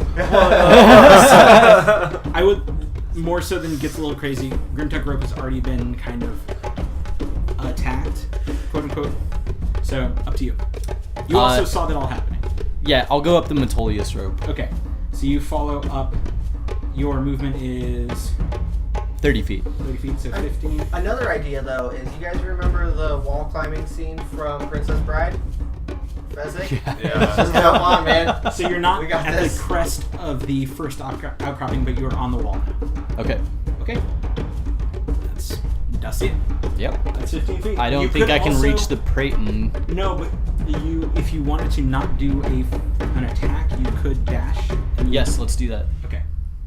I believe that would get you. Yep. Get you right up top. So you actually pull yourself up. You see Amelia Elduin grab onto the rope and start to climb up it, one hand after another, and you see at a point, you see her decide to continue. As she does, she pulls herself up to on top of the first rocky outcropping, and now you stand, rope in hand, but still stand. And that leads it to Metolius. It's your turn. I will unhook do the same thing and climb 15 feet up, Okay. leaving the python, taking the rope to the next python spot. So 15 feet would be there from where you're standing. Is that on top of the Or outcropping? you could go to this outcropping and be very much on top. Which is, so there's one slightly higher, then you'll be more next to it and not fully on top of it. But you could move sideways and get over to here and be perfectly on top. Alright, I'll do that. Okay. And I will put another python in, so this is my third python. Okay. So we now have 3 pythons for Metolius. Got it. Can I... This is happening, you know? No, we just decided. decided 10. 10 each. Can I, on my next round, will I be able to reach the next ledge, the larger one above me? The larger one above you Yeah. with 15, I believe so. Oh, yeah. Yeah, you can. Okay. Good. Then yes, that's what I want to do. Are you doing anything, holding any actions, anything like that? I'm heightening, so that's an action. Oh, that's right. Sorry. My bad. Just maintaining bless, being buffeted. Being buffeted. Yeah. Okay, that brings it to Elduin's turn. You are now the only one left on the lowest portion of this map. That's I fine. yell I'm right where I down- want to be. I yell down to Eldwin, "Hurry up!" I'm a little busy as I level my bow at the manticore above. The one all the way up top. Okay, let me just see how high that is. It's less than 600. I got 100 Yeah. feet of silk rope, man. I can just drop it for you when we get higher up. Yeah, I'm not worried about it. So, officially... Yeah, this is definitely less than 600 feet. Yeah. This is 175 above you. Elduin is Easy. the Manticore. Easy. Easy, Yeah. easy. Easy It's game, like- easy life. Yeah. I shot womp rats. Yeah. Bullseye with your T5. Yeah. Yeah, I sure. can't remember the code except for womp rats. You're going Right. in for power converters. Yeah. Wink, wink. Uh-huh. That's Yeah. like the Craigslist counters of that whole planet. You said you were going out for blue milk and you never came back. Oh. Oh man. All right. I'll cover your powers. I am going to fire. Dude, I'm not actually the going to choices. do a. Yeah, I'll keep doing sharpshooter. Okay. 18? 18 hits. Goodness gracious, you with that sharpshooter is Yeah. impressive. 17 points of damage? When he hits, that's the one you 59, 49 before. 17 points of damage, your arrow flies high and catches into the creature and it roars as it does. Still standing, but you see it kind of wince and buckle now upon its perch. I'm going to fire another arrow at it. Okay? Sharpshooter always. 22 to hit. Sharpshooter always. Yes. No scope. MLG Crow. Do-do-do-do-do. That's another 16 points of damage. 16 points of damage. As your second arrow flies, you catch it square between the eyes, and as you do, the creature slumps and now lies flat over the rocky outcropping it was on. It is dead. Yeah. And then it's okay. So, just to refresh my memory, besides that guy, there's a Periton that is somewhat close to. There's a Periton between y'all and that Manicore that you just killed. There's two Peritons up at the very top next to the Manicore that they are fighting, and you just ended the life of the Manicore. I just deleted off the map. Great. So there are three Peritons and one Manicore left. Just harvest stuff from it. Getting into a groove now, I'm going to pop my action surge and fire at the Periton that is The closest. Well, so the two that are up high, are they still would- within 600? They are within 600. I would say those two aren't exactly in sight of where you're standing. Okay. There are a lot of rocky outcroppings, so they're a little out of sight. Okay, then I'll fire at the one that I can see. Okay. Boom. That's going to be a miss. What'd you get? An 8 Yes. and a 15. 15 hits! Yeah. Yeah. I'm so excited. That is a 17 points of damage. You level your bow and just feeling that burst of energy, you fire, and as it flies between the rocks, almost dodging out of the way, you catch the creature right in the side and it kind of twirls in the air and then plummets, catching into one rocky outcropping and bouncing almost pinball-like down the wall and off the side. Yeah. It's dead. So is your arrow. So yeah, that makes sense. Arrow. Arrow. Arrow. And Arrow. Arrow. Yeah. arrow, friends. You must be girls. Fair enough. I'm just gonna stay hang tight. I'm having fun shooting fish in a barrel. Got it. Okay, that brings it to... Well, shit, y'all. That brings it to not much left. So, first and foremost, the only two Peritons left are the ones high above you, sitting next to that Manicore. So they are going to take their opportunities to miss entirely with the first one. Because they can't flank, because they're on rock. Oh, well, the first one is a total miss. Let's see. The second one, on the other hand, does hit the Manicore, dealing 9 points of damage. Digging in with its talons, the first one missing entirely, the second only catching its talons with the creature, leading up to its turn. And it's going to take the first and more hurt of the two looking one and wheel back with its teeth and gnash them towards the creature. It's going to nom with that does hit with a hittable range. That is not much. You see its teeth, but the keratin's able to pull itself away before it deals too much damage. The second, its two claws. One, the first weapon. It's in the box. It's been attacking, which is hits, and that is still standing. Holy shit, that thing can chug. Second is going to take its next. Phrasing. Nope. Second swing is misses. Not terribly, but does miss, leaving its turn over top of the round. Rain, you are far below this ongoing, seemingly territorial war between these creatures. But it does seem that the Ascent is now much more clear than it was prior. How close can I get to them if I dash as my bonus action for 60 feet? You can get from where you are. +3 for regular movement. You can get just at the base of this next outcropping from where you're standing. How close is that to the To the other melee, it is It's gonna be pretty far. It Yeah. is definitely quite fucking. It's almost a whole nother. It's over 100 Yeah, feet. fuck that. So I guess seeing that they are distracted and I'm pretty sure they're just gonna take care of that situation themselves until there's Yeah. one or the other left. I'm just gonna hang out and I suppose hold my action in the event that any enemy does get in within 30 feet of me. I will shoot it with a crossbow. Are you moving it? No. Okay. Fine and dandy. That brings it to. Oh, in which case I did not use my bonus action to dash, so I will use my bonus action to hide. Okay. Would you make a stealth roll? Yes, please. Natural 20. You think you're hidden as fuck. Bar the rock. You somehow notice your skin turned gray. I might want to get that weird. looked at. I mean, it was Yeah. already purplish, so you weren't super. It's like when Rain gets sick. The grayscale. Watch Like, out. That's what happens when you deal with the drow. Oh. Whoa. Whoa. I mean, it could have just been a drink or a poison, guys. Rude to assume that Yeah. it's some form of Rude. sexual thing. Or D&D racism. Yeah. I don't know where we're going with this. I don't know either. Grimtuck, it's your turn. I will use my full dash action to climb up where Metolius is. Dash action would get you here, effectively, to the next upwards thing. Let's do that.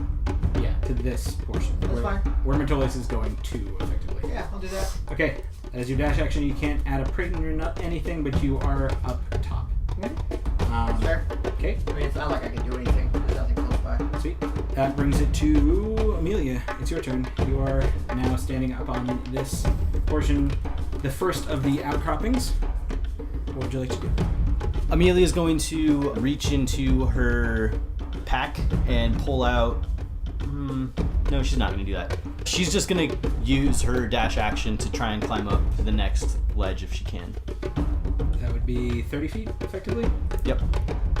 You can't get to that one. You could effectively The get rope, the Metolius rope goes straight up. Yeah, it goes this way. Yeah. Effectively, straight up from where Amelia is. You could hold on to the rope or try to go to find Grimtux or climb freely to 30 feet if you wanted to. But that does leave you freely climbing. Yeah, Grimtuck isn't latched into anything right now. I would like to try and do it the safest way possible. Which would be following Metolius rope and just continuing to climb this way. You just wouldn't be able to make it up to the top of the outcrop. You just be hanging on the rope. Or you could not do your dash action and make it to another outcropping safely. Let's do that then. Okay. Got it. The Titan is above that. Yes. Yeah. Isn't the Python It's on both sides, actually. here, effectively? Yeah, there's one where Amelia is. That's why There's it's one. busted as Python. There's one directly to the left of Amelia, and there's one at that one the ledge you're pointing at as well. Yeah. Okay, cool. For the listeners, once we release this, I will add actual dots for Pythons to this map, so you can see how these amazing adventurers traveled up this mountain. Cool. That brings it to Metolius. It's your turn. You wanted to make it to where Grimtuck made it to, effectively. Yep. You can. Okay, do that. Cool. Okay. That's your base movement. Yep. That's it. I guess I will probably have to get some more rope out because. It's true. And I'll Python new rope in. And that'll be my action. Okay. And then that's my 4th Python. I'll turn to Grimtuck and I say, I'm almost half out of Pythons. I got 9 left.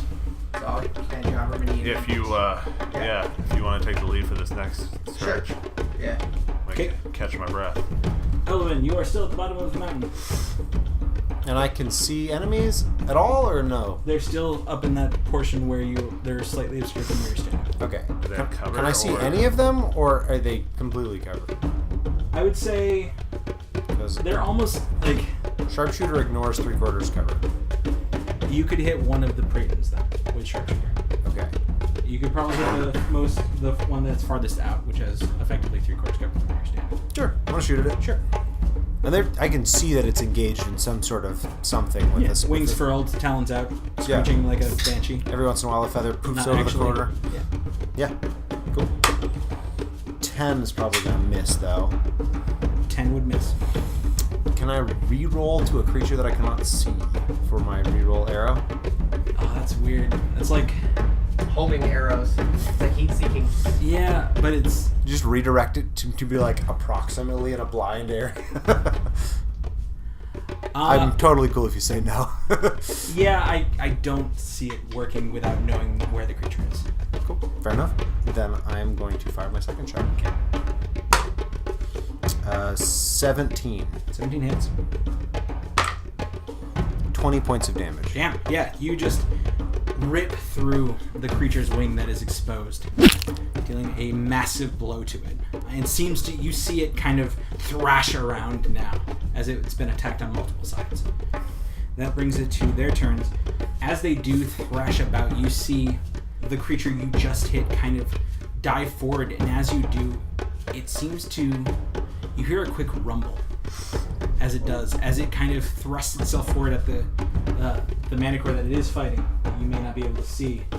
You see it kind of move out of sight, and then these kind of rocks, small but still big enough to do damage, kind of tumble over and start to move down. Yeah. So I would like damn near everyone to make a dexterity saving throw. If you're within 10 Damn near feet- everyone or everyone? Everyone. So you have bless and my +4. And advantage. Natural 20. Easily dodge out of the way. You can see them coming a mile. Not a mile away, but you get it. I know Amelia what got you a mean. 14. Okay. Wait, do I have advantage in this? I don't think so. You have evasion though. I do have evasion. So if you save, you can ignore all Grimtuck Right, okay, got cool. 26.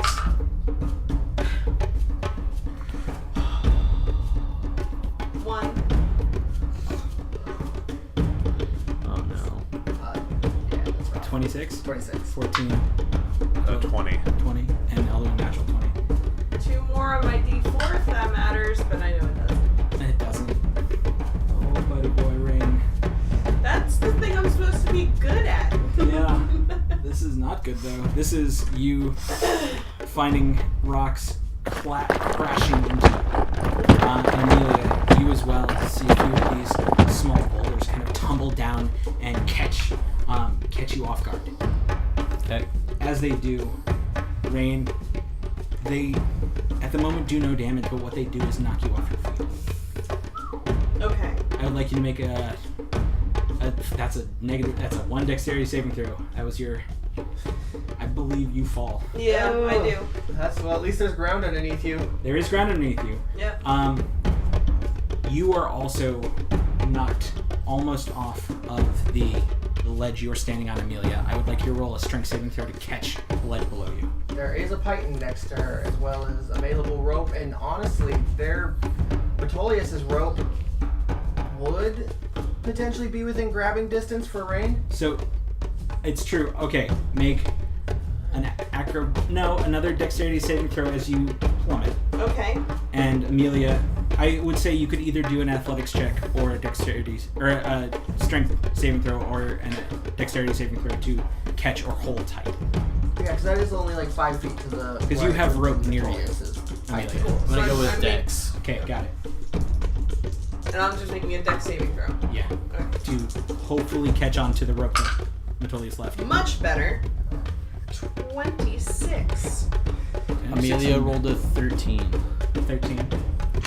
You feel the oppressive stones, Amelia, crash into you, almost thrown off, and you just take a total of 7 points of damage as you feel just the boulder crush you, slightly holding tight, Okay. able to stay on. Alright. Rain, you catch the rope, your hand burning as you start to fall, slowing your fall down, but you are going to take a total of 8 points of effectively, I guess it's not fire damage, but it's burning on your hands. It's not fire damage? Not Okay. not specific. Because I am resistant to that. It's not fire damage. It's a rope burn. It's Right. not fire. That's fair. But you are able to Rubbing. Yeah. You have now been chafed. You're able to catch yourself right below the largest outcropping you can see. You are now there, hanging by Metolius' rope. Cool. Amelia, you are still flat against the rock below you. And Elduin, Metolius, and Grimtuck all dodge out of the way of these rocks. That does make it their turn. They have not done that yet. That was just in first attack. Actually, both attack hits the Manticore. Bird. First one deals. Damn. As the creature that had crashed these rocks down upon you, you hear it bray in what you can only guess victory as the bloody antlers rise up past the edge, showing you dripping red off of it as the last roar / mew of this Manticore just is released and it falls. Fought the good fight. Sure. It tried. It failed. But you do see that one that Elduin just took a huge chunk out of its wing flap up, and now that it is no longer being harried by the large creature next to it, you see it start to fly down, readying to attack whatever attacked it first. The second one doing the same thing, flying down as far as you can go without making double movement. Go. And now both readying to find the other morsels of meat left over below them. That does top of the round it though, being that the Manticores are now all dead, bringing it to Rain. Here we go. There is still nothing anywhere near me, is there? No. We're pretty far You off. are hanging from the wall. Okay, well, I guess I would probably just get back on my feet on the wall. Okay. Metolius You waves feel- to you, just like with a look of concern on his face. Okay, You see burn marks upon your palms. okay. It even hurts to grasp onto your crossbow. Excellent. Yeah, no, I'd probably just, like, steady myself and hold an action again. Same deal. If anything gets within 30 feet of me, I'll shoot it. Sure. And otherwise, yeah, steady myself, bonus action hide, I guess. Okay. So anything that gets close enough, which is how close are you talking? 30 feet. Within 30 feet of me, 30 feet of me, I will shoot it. Okay. Got it. And stealth will be 26. Okay. You leave your That is not a very far distance. Got it. Okay. And if that's your turn, as you're holding your action, Grimtuck, it's yours. Yeah. Okay, from where I'm at, how far is it to where the ground underneath me is? To where, like, Elduin, the landing that he's on? That's about 100 feet, right? To straight up the landing, 80. from where Okay, you're standing. I'll attach a python since I don't have one here. Yeah. And then bonus action, I would like to lower my my rope, my silk rope Okay. from it, and then that way, Are you just attaching it to that python? yeah, so that way they can climb up. Lashing to that python as Eldon, you find a silk rope now dangling in front of you. He bats at it like a kitty. And then, I bite it. now that I got that, I will He just... just lifts you up from your teeth. I'll go up whichever landing my 20 feet movement can get me to. Okay. Either one of these smaller landings above you, Okay. 20 feet will not make it all the way up to any of the others. That's fine. I'll take the one on the left. Okay. Got it. So yeah, Grimtuck climbs, grabs onto the rock wall, and climbs free up to the smaller landing to the left. Matol is now alone on the rocky outcropping, and bring it to Amelia's turn. Amelia, though hurt, not knocked off. What you do? Am I still standing, or was I knocked prone? Effectively knocked prone. I didn't say you were knocked prone. I'm not going to hold you to that. I should have said it. And take the rope up. Yeah, so using the dash action, can I get up to the larger of the two outcroppings above me? Yes, I will do that. absolutely. I'm gonna use the rope. Turn out that tree and everything. There you go. Well, I mean, because well, if I use the rope to go straight up, would that get me to that be second It'd outcropping? be where Napoleon is, so it's... And it's 30 feet. It would get you. You could be in mid climb. Oh yeah, let's do that then. Okay. You are now in mid climb between two of the smaller outcroppings, basically riding the rope Grimtuck had just thrown down, the silk rope. It feels very cool and nice in your hand. Okay, that brings it to Metolius' turn. Metolius, what you doing? Heightened has been set next to you. Metolius will start pulling up the rope from below, Okay. and then The he one will, that isn't Amelia adjacent, correct? if she will move to Grimtuck's rope, then I will just pull up rope that my Okay. personal rope. Totally. That's what I thought you. That's what I was checking. And then I'll call out, Demetia, are you okay? Asshole. Now, like right the fuck now. Oh, yeah. I believe right the fuck now. Troll face. Oh my god, I don't even know how I'd react in the middle of I battle. know, Like, that's why I You did fall it. back off the wall. I know, right? I just fall. You just To her death. you just spread your arms and jump. Asshole. Yeah. You wow. might even Do you like, need not, healing? not realize it at first, and then just like roll with it, and then like you realize like 6 seconds later, you're like, Right. wait a minute.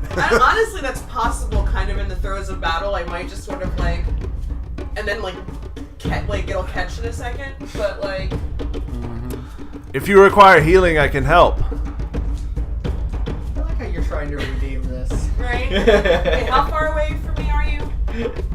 Metolius? Yeah. To you? Quite a bit of ways, but you could run there. You're 40 you're feet. 40 feet. Oh, okay. Yeah, Yeah. you could get to Metolius. Okay. Well, yeah. I'll approach Metolius, and So where in this ascent does it click? I don't know. I just Well, it's my turn, so Yeah, totally. actually, so So it doesn't click. yeah. It Yeah. wouldn't click right now. Yeah, totally. So wait, yeah, you also don't. Oh yeah, sorry. I was it's all good. I was like so We'll get there. distracted with thinking of what the fuck I'm gonna do now. Okay, I don't move. It's not my turn. You continue your turn. I just call out. Wow. Yeah, you got me questioning like, wait, what we're doing now? Yeah, God damn. yeah, you're welcome, all of you. Then You're not for a little bit now. Oh yeah, other baddies don't exist anymore. I think Metolius would just pull up the rope Hold up. and probably hold his. No, they're not coming. So Metolius will move 15 feet up to the right. Okay. Actually, no, he'll wait and see what Rain does. But I'll hold In case one gets close. Actually, I will hold a use of my lay on hands for if she approaches. That would It's an action. it's an action, but also the turn would end before you were able to do that. Oh, right. Because I Rain's forgot top about that. Yeah, I'm top around. Well, I'm not gonna say like, come over here, I'll heal you, and then like climb away. That seems pretty silly. So I guess Metolius will just wait. Okay, cool. That brings us to Eldwin. Eldwin, you're still on the ground, but you can now start moving forward. So there's the rope in front of me There is. that I could start climbing. I will even give you the benefit of the doubt that you have made it to the edge of this and then started climbing. Sure. So At you're this not point, like that far behind there. I will start climbing. I guess to climb, I would have to sheath my bow. Oh, bow gets sheathed or stored on my back. Got it. You know, it's in my quiver, clearly. Folds in. Well, it's a quiver of alone, right? So it's got a package. Anyways, It's just a phrasing kind of nice. It's like truck nuts all the way on the quiver. Basically, Just there. how I see it fitting into your quiver is you just undo one side of the string, laying it flat, and it just slides in. yeah, exactly like that. And I'm just gonna do the reverse repel. Just Sure. So dashing, I'm guessing. so can I see what the other end of this rope is attached to? You can see above that it kind of crests around Amelia at the moment, and then above Amelia sits its connection point, but it's a little out of sight because it's biting into the wall. Okay. But it seems to turn around right here, right next to Metolius, and kind of curve down the wall. And Amelia is close to getting to its apex? Yes. I probably would hold my action until Amelia is off the rope so that there's not twice the weight on it. Okay, you wouldn't be able to hold your action because at the end of the turn, your action would go. Because Amelia is before you. You're just not gonna I do would it. not climb until Amelia is off the rope. Sure, that's fine. Okay, Eldon stays. Eldon, then I will say, then mechanically speaking, you actually do move to the very edge. Yeah, readying- I'll move to the you edge. Hold the rope. I'll hold the for rope. Amelia. Yeah, Yay! we did it. You did it! Okay, that brings it to Creighton's turn. They are going to move closer. Are they speed dashing us? They're not. Well, they are dashing it. Both of them. First one goes straight for Grimtuck. Do it. It's going to. And actually catches straight into you. Cool. Yeah, but for nothing. Like, for a 13. That does not hit my. Does not hit. This creature flies by you, almost in a flash, out of a downward dive. And actually, let me double check that it even could do that at its dash, which it should be able to do. Oh yeah, it literally just makes it right next to you, Grimtuck. Woo! So it dashes and tries to gore you as it Batter up. misses. The next one will do the same. And dives straight through, and you see it wheel past this outcropping, and you see its wings furl and then catch close to it, giving it almost a missile-like appearance. Its antlers outstretched forward in front of it, readying to attack you. But in its haste, it misses, leaving both of the Creightons not doing anything but missing terribly, because why not? That brings the top of the round. Rain, you now have 2 Creightons. Pretty close to you, actually. You also have Metolius. With me. They are engaged with Grimtuck, too. You're Where? ducking. What are you Eat looking good at tonight. here? Would a insight check on Metolius be my action? Yeah. Yeah, kind of. Dang it. Somebody made a Perry All right. pin trick, and it's goddamn adorable. It's cute. I'm going to. A little wolf face and little big antlers. I will It looks like a approach. chicken. I will approach Metolius, Okay, you can absolutely make it to Metolius. and I'll say, I don't know who you think I are. I are.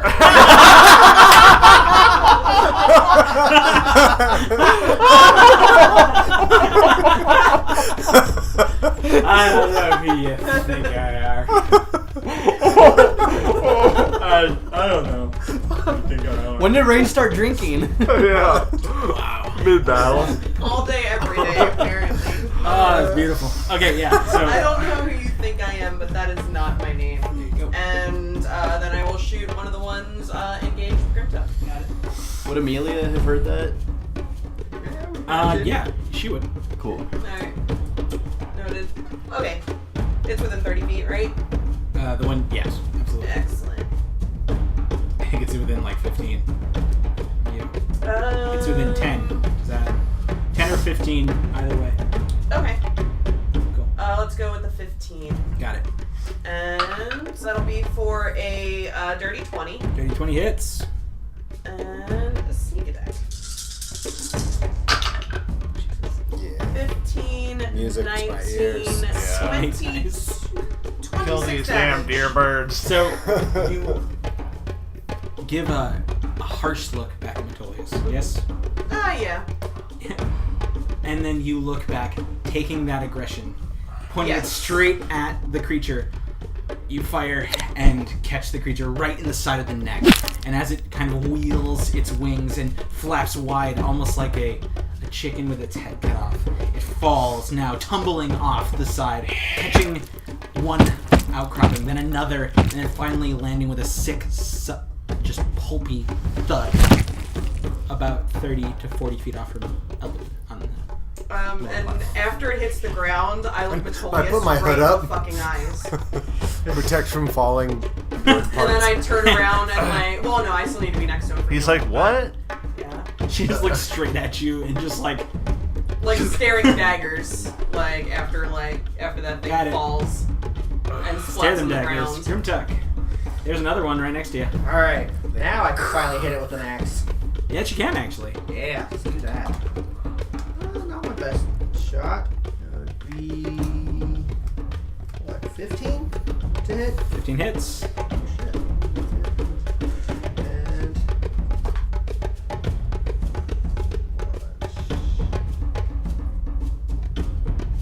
so... 5, 6, 7, 8, 9, 10 damage. You lop the creature's head. In one quick swing, it kind of flaps once more and then tumbles down. Amelia, please roll a dexterity saving throw, as well as Elduin. As the creature's body falls straight out of the air like a fucking rock.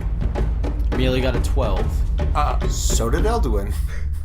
I was gonna say, since I Oh, wait. didn't take an action. Am I within... Yeah. Oh, wait, that's... Oh, is that wait. saving throws? Am I within... Is Yeah, he within close 10 enough? feet of me? Amelia, ooh, it's close. Come on. Yes. Yes! Add So I 4. get Add 4. So that gives me a 16. A 16. I was gonna say, since I didn't use my action, could I try and use my shield to check the falling body away from? Sure. I'll let you do it. Amelia. I'll say because we were Shield already weapon there. we were already talking about you wanting to hold an action. We just chose not. We didn't choose. Well, to just a round ended. Yeah. So I'll say sure. You are able to kind of rush out in that moment. You hold onto Rain's shoulder and you see this creature tumbling down towards, which means both of you don't worry about the saving throw that you just made.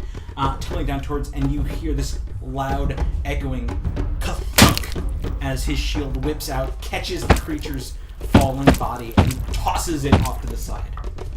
Once again, almost landing in the now growing pile of these stag beasts. Amelia kind of grips the rope and leans in towards the outcropping to try and get as out of the way as possible. Which also means we are at the moment out of combat. Okay. Woo! Amelia climbs the rest of the way up onto the landing. Yeah, Metolius will help her up, and he turns to Rain, which is, I'm sure, super weird because he's looking up, but Rain's probably I'm perpendicular to you right now. it's like an episode of Bleach. Naruto is fucking hit. Yeah, he just looks Rain dead in the eye and he says, "Well, at least I know you weren't lying about not remembering last night." What is that supposed to mean? I'm just saying, we don't know anything about you, and we learned something about you last night, and you don't remember. That's Metolius kind of my just looks fault. Metolius looks at Amelia. While this is happening, you can hear me from down on the ground going, "I'll be just a minute." Grab the javelin! And need that javelin back. I'm gonna start looking around if there's any fallen arrows or javelins, and I'm also gonna try to cut a pair of antlers off. Okay. I would like you to roll in 2 survival checks. One to check for fallen ammunition, the other to remove an antler. Cool. Survival is First one? Survival is 19. 19. That is to find. You find 2 javelins Mhm. for the course, and you find You find at least one of your arrows. 1 round, yeah. Yeah. I didn't miss a lot, actually. No, but they also, most of them fell off the side of the back. True. Okay, so 2 javelins and an arrow, and then for the antlers, that's a 21. You are able to shear it right off the side, making a pristine cut. You catch it right at the connection point of the skull and the antler, and give a nice big cut. Nice. In the bag of holding. In the bag of holding, right in antler. Okay, that continues your awkward conversation on the rock face, guys. At this point, I feel like we would just make our ascent to the top. Totally. Oh, that was the conversation. Yeah, I mean, We Finish do. the conversation. I would like to expedite the getting to the top part, but I would love to finish this conversation. Finish the conversation. we'll continue. I just wanted the But guys- awkward, guy who can't hear the conversation happening is yelling at you. Yeah. Precisely. Wait, what exactly? Am I still standing on the side? Yeah. Of the right now. Okay. All three of you are pretty much next to each other. You just happen to be on the wall. All right. Grimtuck is just, while you guys are having your talk, he's just going to start making his ascent on his own. Cool. Just, Yep. whatever you guys are talking about. And then you just said that's your fault, right? Oh yeah. So then I look at Amelia and I'm like, how do you know that name? Well, as I told you all after you had let me out of my chains, I knew all of your names before meeting you. But how? You really must not remember. We had a long conversation about how I had come to this island in a way I don't know. I don't remember waking up here, nor do I remember many things about myself or where I am from, but I began to receive visions of your group and the things you were doing on this island and was led to you. Insight check, please. Again. Do it. What do you know? Also, Grimtuck, I'd like you to roll either a athletics, acrobatics, or either one of those, your choice, as you make your first bout of the ascent. Okay. Not best. It would be 14. 14. Okay. You continue to make it out. Okay. Insight. An 11?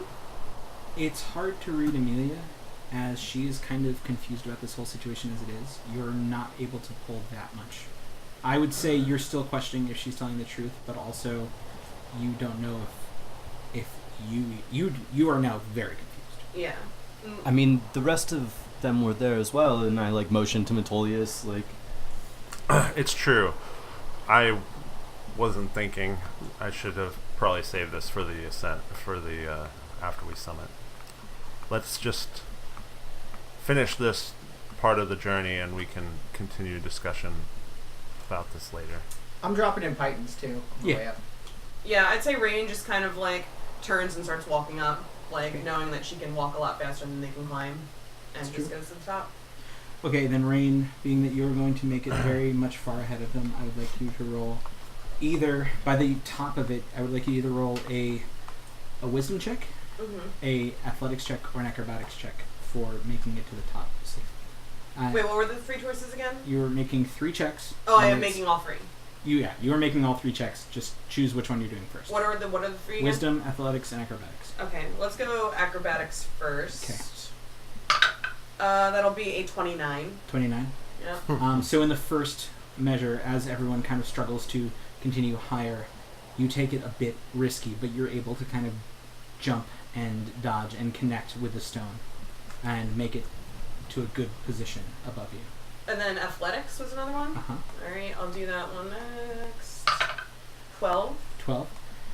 With the kind of confusion in your mind, you push forward and go straight up. You're able to keep your footing over this, but you now notice that above you sits slightly slick stones. Now, to find the perfect purchase, you're making your last wisdom check. Okay, and just a straight wisdom. Yeah. Alright. You can make it, let me phrase that, make it perception, though that doesn't seem like it's going to matter. I don't think it does at all. Ooh. So that'll be a, let me double check here, 4 for that last one. Okay. I will come back to you.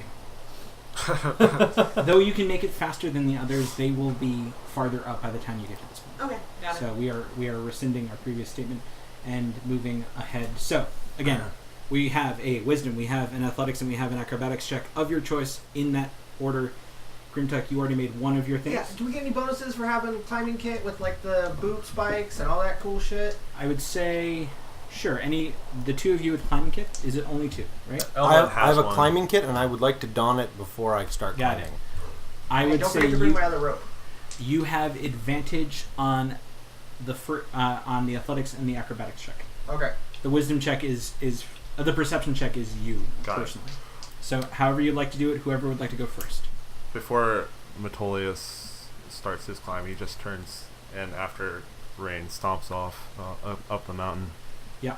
he just turns to Amelia and he says, "I lied. I totally meant to do that." You know, that could have waited until a better time. I think that people are most truthful in the heart of battle, and I wanted to read her heart in its most truest form. I mean, I guess you're not wrong. I know I'm not. Okay. Pompous, though. Who would like to? So out of the three people who are on the first portion of this climb, who would like to go first? I'm First portion? there. Yes. There are three portions. Three portions because you're making 3 checks. So you, Amelia, Elduin, and Metolius are all on the first section. So Metolius, you've been rolling. So let's see which one did you do first. I did the athletics first. And what'd you get? I got an 18 plus 8. So you hold true and are able to follow Grimtuck's pythons. And I got my second roll in, which would be my acrobatics roll, Yes. which is a 13. You, using a bit of leverage, you swing back up and around one of the sides to kind of catch slightly... Oh, sorry, one more time. I need a number.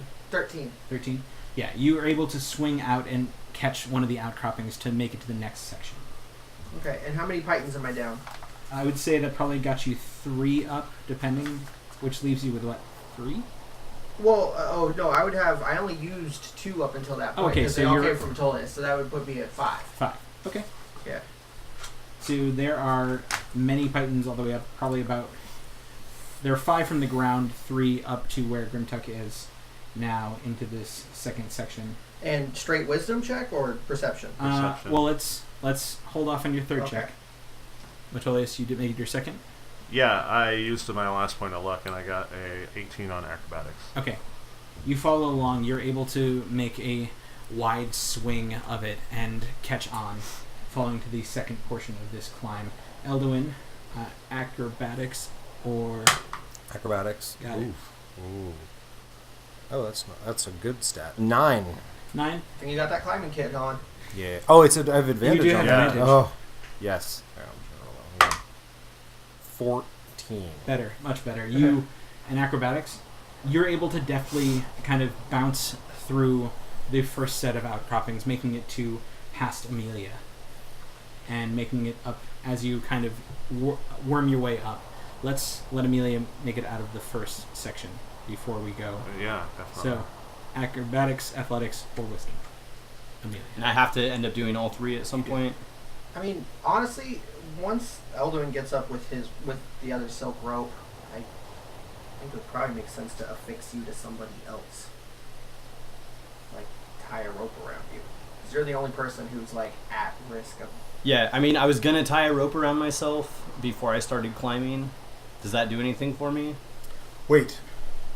Well, let me read a spell real quick. I would say if you happen to tumble, tensor's you wouldn't floating fall disk. all the way down. That would be a big thing.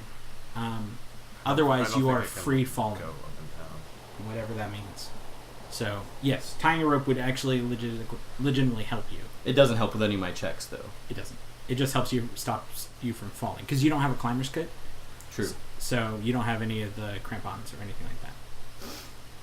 If I tie one of their ropes to me, is it gonna like pull it up to where? Or I guess he already went past me, so it doesn't matter.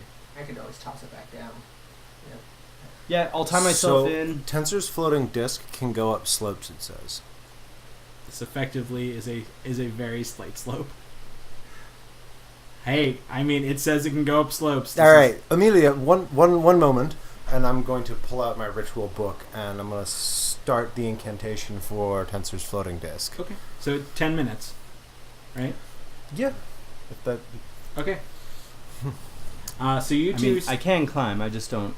Obviously, am not as equipped as all of you are. I did not. Well, are you familiar with the spell? Once I'm not. Once I cast it, you can just rest upon this, and it will follow me while I climb. Interesting. And I am harnessed in, so if I fall, it is not so bad. Will it last long enough to get to the top? If we can do it in under an hour, then yes. Yeah. I think we'll be fine. You'll be fine. Sure, if you think this will work. Okay. I feel like the Skyrim horse right now, but Yeah, just keep I jumping. feel like you are a Skyrim horse. Just keep right jumping now, at too. the incline. Yeah. And you'll get there. okay. So, anyways, there's gonna be a So- little. I would say you two take a good amount of time as your companions continue higher. As he does his ritual, I still tie a rope around myself. It's a good plan. It's a good plan. Okay, that brings it to, I would say, Grimtech, you made your second check, correct? What Mhm. was that? The second check was like 13. It was Yeah, I remember acrobatics. that. So now Yeah. you're on your final check. Which was a perception. Perception check. That is a 15. 15. You are able to see between these rocks that the splash from the waterfall next to you seems to make them slick. And as you do, you're able to find purchase on certain places that are a little bit drier and able to kind of find handhold as you begin to climb up. I'll yell that down. Okay. And we will get to you, Rain. I promise. Mm-hmm. Metolius, are you on your second or third? Third. Third. 13 for perception. 13. In league with that, especially... Actually, I'll give you advantage because... I roll an advantage because I have my shield. Oh, that's true. Then you're able to, again, find a few bits of hand placement where you feel that it's not wet Got it. as you do. So you also can... I shout down, careful, it's wet up here. I already said that. I missed that, sorry. Rain, what did you roll again? A 4. 4. Okay. Yeah. That's my lucky number. Rain, you put your foot down upon a rock, not noticing that it is slick. Though a flat surface would allow you to stand upon it, your foot slips out from under you. And you... Again. Stop rolling low. Or tie in like the rest of us. Or do that. But, hey. But... Rain truly doesn't think she has to. Is like, yeah. So, next to you is an outcropping. There's also one below you if you wish to try to angle forward. But you could make, I would say, because of how this is going to have to work, it would have to be a strength saving throw to catch yourself and hold yourself. Okay. So from falling off this kind of wall at the moment. A You're not strength blessed. saving throw? Yeah. You're not blessed anymore, that's only a minute. Dang it. You're Sorry. right. It's alright. If it was like an hour-long spell, it'd be different. Alright. Oop, sorry. That's not roll.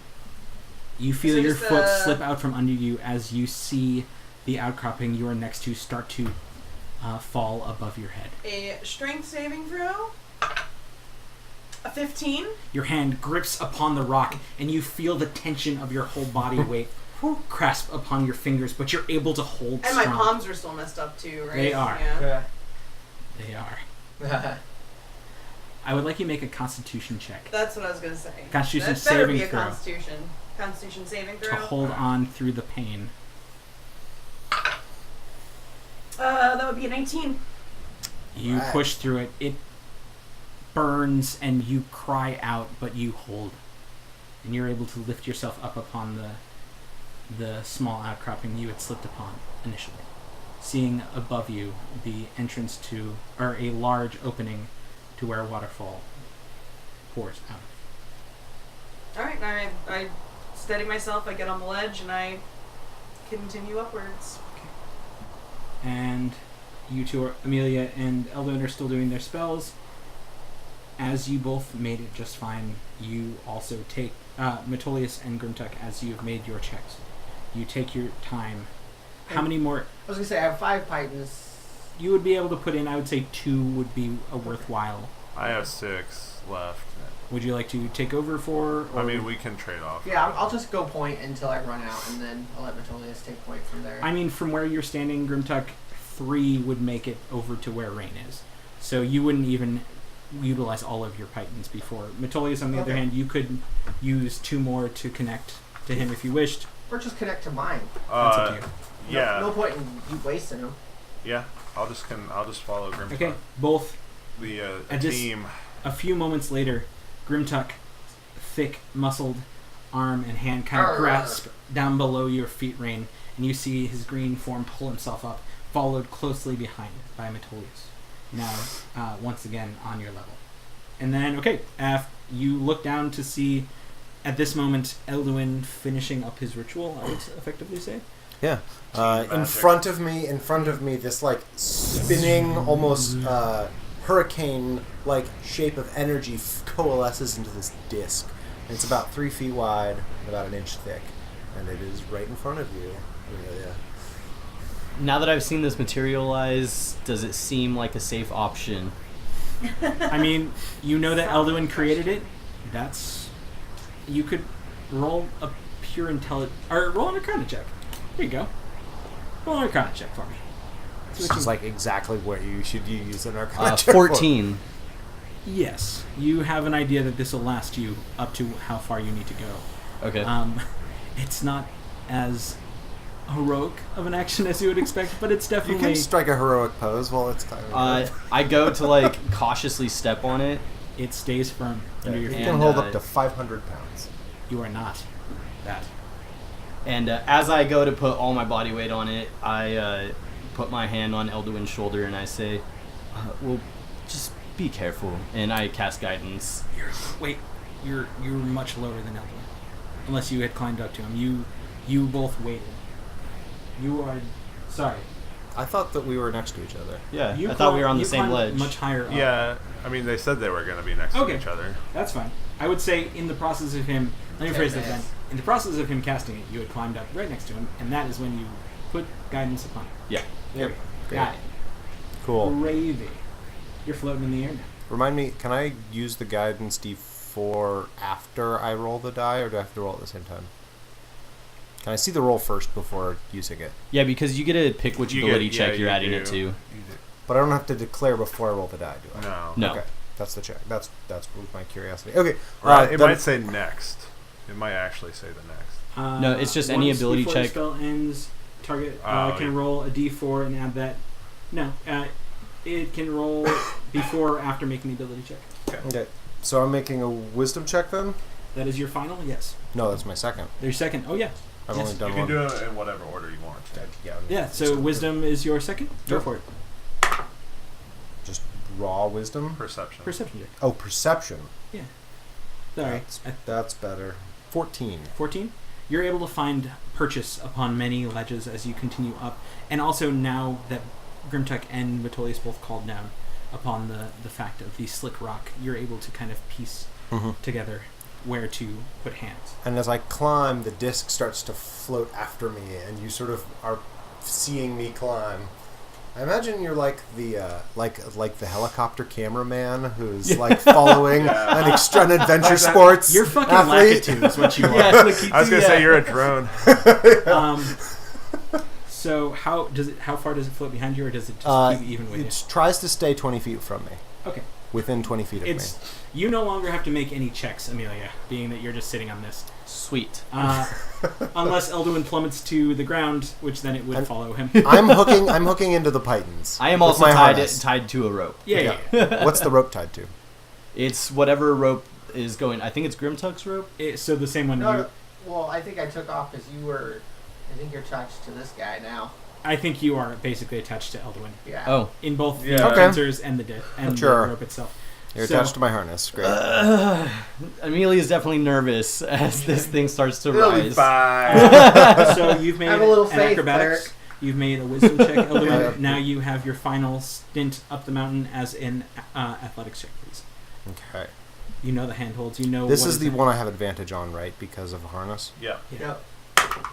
And you have the Same with the acrobatics. guidance. And you have guidance. I'll use my guidance. An 18. One hand after another, one foot after another, and you find yourself, even the slight amount of spray from the waterfall doesn't stop you, doesn't slow you down. Elduin, you all climb, and meeting the rest of your party. Amelia, close behind him, upon a green? It says, like, spectral force. Horizontal plane of force. Would you like to choose what color it is? It'll be like a nice, like, auburn. Okay. Just like faintly, like, reddish brown. How seasonal. Yeah. So yeah, you see Amelia placed upon this disc, this auburn disc of force, following Elduin close behind. You all now make it to the top next to the waterfall. You also now standing on the closest edge to where you were, you hear the sound of wind echoing through the cavern you stand now next to. Amelia steps off the disc onto solid ground and just says, "That was exhilarating." Wasn't that fun? Terrifying is more like it. But it was effective. It worked. I'm here. Can we see through this cavern? You can like, see what- that as you look down the cavern, the tunnel, this wide open mouth that pours water from it, you see that there is light ahead, probably about 50 to 60 feet ahead of you. Oh, Let's go check that out. okay. I assume there's room to walk on the side of Yeah, there's probably about 10 feet to either side of this rushing waterfall. I wouldn't recommend walking in it, but you can. There's stone enough to. So you have a few minutes if you guys wanted to talk while you walk, or you're just moving forward. Dude. Splash some water on my face. You know, rinse off real quick. Sweaty business. Other than that. Grimtuck, I believe these belong to you, and we'll reach in and grab a couple javelins. Oh, thanks. Actually, they're Metolius's. Oh, you can have them, Grimtuck. Awesome. Before we move on, does anybody need any help with healing or anything? I'm good, thank you. Rain kind of like doesn't really look Amelia in the face, but like holds out her hands because they're all like messed up from the rope and just sort of like doesn't really say anything. But Are you gonna keep falling down, Rain? Are you gonna keep falling down like for the rest of the day? How hurt are you? not very. Just my hands hurt a lot. Metolius will reach out his hands and they glow in a silvery light, and I will Stole your thunder, bro. lay on hands for the amount because it's probably. Yeah, no, it's like I'd rather save yours. You already know your friend. I'm only like after my temporary because that's like a handful of like temporary HP. Like I'm actually only like 3 under max right now. Okay, yeah. Just with the disadvantage of like it hurting to grip things right now. So Where's the water in this Metolius waterfall? will lay on hands. Sorry. Where's the water in this waterfall coming from? Ahead of you, somewhere. We can't. I can't tell. Like, we're just at the top of the mountain. You guys push through and continue down. The sound of this rushing waterfall and river echoing loudly throughout this tunnel. And finally, you make it to just the edge.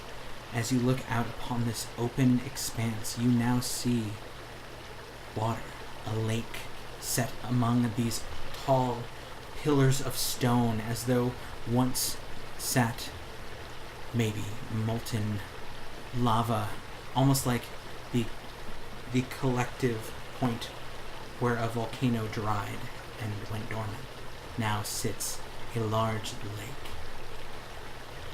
And you see above the very tips of the peak of this mountain, all around you, as though this whole portion was a ring to house this odd lake. Across the way, you see something even more interesting. A stone statue stands amidst this pristine, clear blue water. An odd equine shape. And then at the far end, there seems to be somewhat of an entryway. Columns, ruins, carved stone, handmade, humanoid made, sits on the opposite side of this deep, dark, cold-looking lake. As you all stand at the entrance, or exit of this cavern. Water rushing around you as you see now a continuous flow leaves from this caldera, this lake across the dormant volcano. What do? The light is bright, hurts your eyes. Amelia would like to roll whatever check she needs to see if this, I guess it'd probably be a nature check to see if this is like a natural formed lake. Sure. Or I like that. It's nature.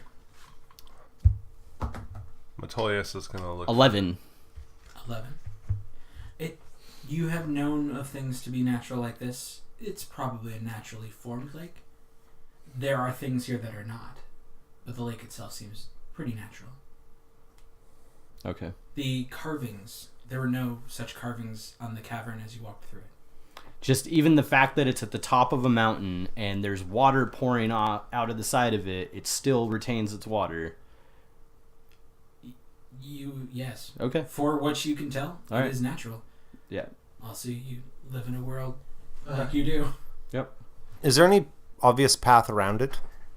The platform that that seems to stretch out just a little ways in front of you ends abruptly at the edges, leaving no walkway or anything. You could try to climb the rocky walls, but that does look a bit detrimental. It looks like we'd have to swim in order to cross, Does look like basically. that. Grimtuck is going to wade into the water.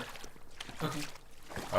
Metolius was going to look for a boat, or if there's like some sort of mooring or anything like that. Roll a perception check for me. Or I guess an investigation. Is the water clear? It's a deep blue. So like we couldn't see the bottom? 16. 16? It looks as though there were a few posts on the edges of this platform that may have been driven in and left there to hold a boat, but no boat can be seen from where you're standing. He will dip his hand into the water and pull up and smell it. Okay. Roll a perception check as Grimtuck... Has not had a bath in a long time and sees a very clear lake on the top of a mountain and realizes he probably needs to wash his ass. It So- smells You're just gonna start washing yourself? pure, like nothing, Like, nothing I'm comes of wading it. into the water You don't- and like you don't splashing myself. Okay. You know, From it doesn't seem that anything like sulfur or anything sits within this water. It seems pretty clear. He'll drink it. Tastes fine. like, Tastes you're pure. drinking bath water, bro. Well, I'm about to say, I think Far he's enough drinking his away. ass water. yeah. That sketchy as it's that it would Yeah. it would taint the entire lake. Just saying. Come on. Yeah. Well, it's not now because I rinsed it off. There you go. You drink to find it being some of the most delicious as water in itself could be. Purer than any water you'd ever found in any stream in the forest. That's some fresh alpine water there. Yep. Pure as the driven snow. Straight bathing in it. Washing my It was face. probably really cold, isn't it? It is very cold. It's invigorating. Yeah. Yeah. Look, they're both But- in tension. Raisinets. But I would say though, it is not as cold. Grimtuck, as you wade in, it seems like a northern ocean cold, not like ice, like Arctic. shelf cold. Yeah. Yeah, we all Um, stink. You guys should jump in. It's really nice. I actually, if we would take a moment's rest, I would like to spend some more time with this new bow that I found down there. That's fine. I got a problem with that. Looking around, we don't see any. Is there any kind of movement or anything that you can see as far as enemies Roll around? perception. I'd like to identify this bow. You I'm take gonna your roll a moment perception with the too. Ooh. That would be a 22. 22. Yeah. Nothing. Birds of normal size and normal make seem to kind of pass lazily as clouds also kind of pass over. You do notice, though, that clouds seem to kind of cut through the edges of this basin as though you are quite high up. All right. Yeah, I'm definitely stripping down and bathing myself in the world's cleanest Okay. river, like lake. Not anymore. And I mean stripping No, down. just kidding. If we're taking a minute, washing my ass. This. Got it, man.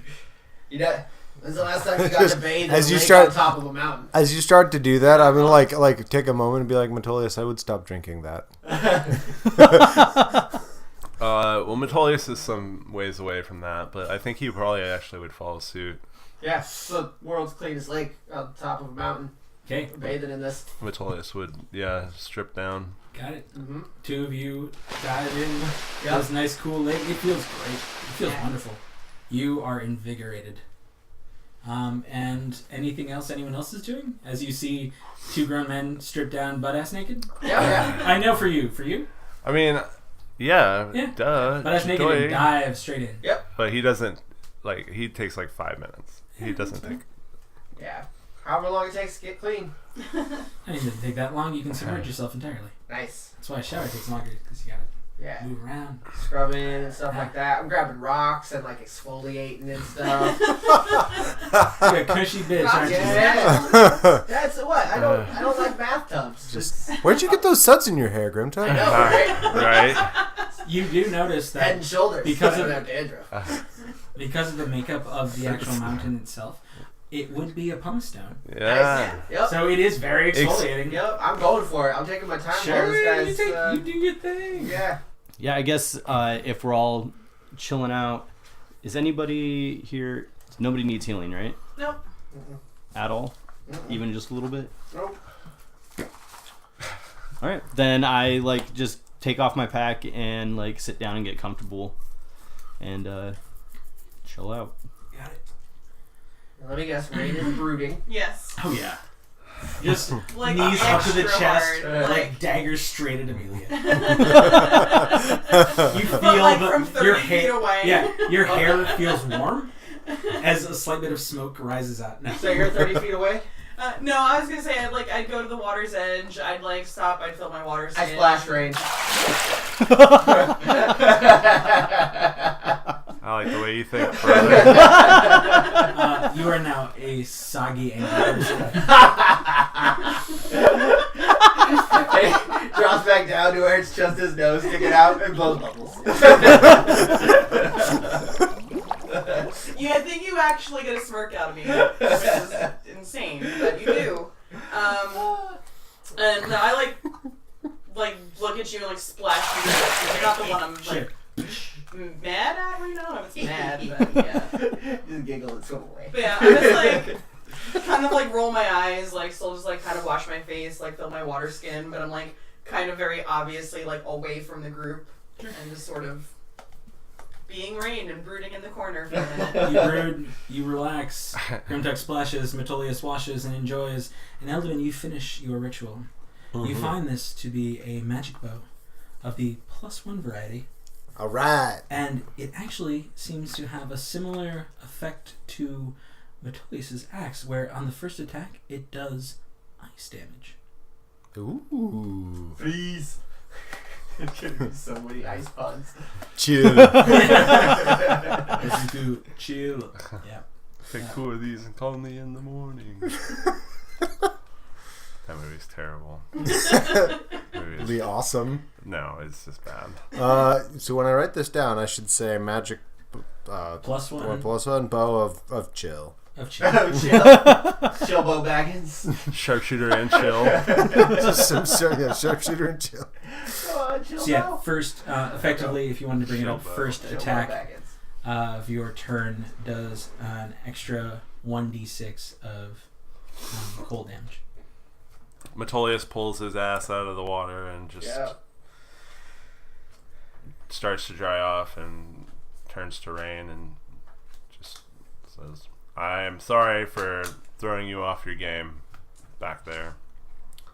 Sorry. And Grimtop gets dressed. Oh, during this, so after Amelia gets comfy, she's gonna pull out the wand of web that Metolius gave her and check it out. Okay. You learn what it does as you take your time with it. Mm-hmm. Okay. I guess 10 minutes might not be enough to attune to it, though. If they, Oh, we're just sitting down for 10 minutes? Yeah, I think it was just the ritual. It was just for the Oh, ritual. okay.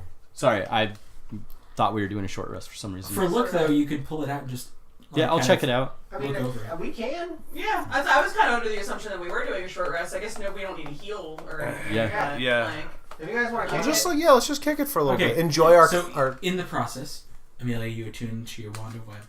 Eldwin, you find out what the bow does, and you all enjoy yourselves. Yeah. There's another thing If I'd like I attempt. I'd like to start another ritual if we are taking a moment. Okay, what do you mean? You attempt? Okay, I'll get to it. cool. Eldon, which one are you ritualing up? I'm gonna like to identify the 2 bottles of crimson with a pink light that I found earlier. Ah, yes, the 2 bottles of crimson with the pink light. Mm-hmm. And I wrote down feels like a heartbeat. Yep, 2 potions of vitality. Thank you, sir. No problem. Okay, an hour has gone by. You find... What are you attempting? Are you getting to Oh, that? no, I was attempting to attune to the Wand of Web. Okay. The original holder no longer being on this plane nor of this life. The attunement to it prior is no more. And the contract between a tuner and a tuned item is gone. You are easily able to join up with this item and make it your own. Again. I mean, yes. Again. So, an hour's gone by. You've all done your moments. I'd say there's more I wanted to say before an hour went by. Okay. I kind of figured. Yeah. Then, as your hour continues, Rain, what did you want to say? So after Vitolius apologizes and I like take a breath, I turn to him like, do you want to know the truth? I thrive on the truth. It's fair. I'm from Neverwinter. I was an assassin for a long time. I tried killing someone very important and it didn't work. It was clearly a setup, and I ran. I don't know who's looking for me. I lost my career. I lost the few things in the world I cared about. And now I'm here. So I think it's really convenient that this chick shows up and doesn't remember where she's from and knows my name and seems to think she was led to us. But the only people in the world who I think have their best interests for me trust her, so I guess I will too. And if she's here to find me or turn me in or whatever, then it doesn't really matter because I don't have a whole lot else to go home to. I mean, we'd murder her, so I don't think she wants to do that. She doesn't seem like the type. Just like, we're straight into That's awesome. So that would be a bad idea. I don't think that's what she wants to do. But that's not a threat. That's really just an observation. I don't think that's what she wants to do either. I mean, let's not talk about her like she's not here, though. She's right there. You started it. She's like right there. Just like staring at the wand. Like, yeah. Well, Metolius will just gesture to the whole thing and to everyone and just like hold his arms out and just be like, but if none of those things ever happened to you, then you wouldn't be here to bask in the glory of this amazing place. And you wouldn't have us as your allies. That's true. And if you feel aimless after this all done, we can go be pirates again. Because that life, I have to say, is pretty amazing. You get to sail around a lot. You just take whatever you want. Pretty awesome. Do a lot of drinking. Gambling, it's right up your alley. That's right up my alley, Krypton. Seriously, it's the easiest decision you'll ever make, career-wise. So easy. Hearing all of this, Amelia's just like sitting there with her mask still on, just like staring at this wand, trying to ignore whatever's happening. These are terrible people. Yeah, that I just like fall standing in there with.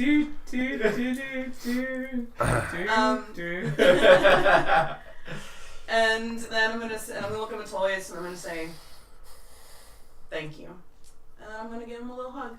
Wow. Oh, wow. Metolius will reciprocate and say, "It was my pleasure." And I'm gonna turn around like I didn't hug him and like go sit down and pull out my flask. Like real stealth check on that hug. Sleight of hug. Sleight of hug. Dungeons and Dads. Okay. And they high five. Okay, so bring it back. We are. Don't be ending- jealous. We are ending this. I'm the actual only dad here, guys. We're working on it. I know. Anyways, as we come out of our short rest, what did you guys want to do?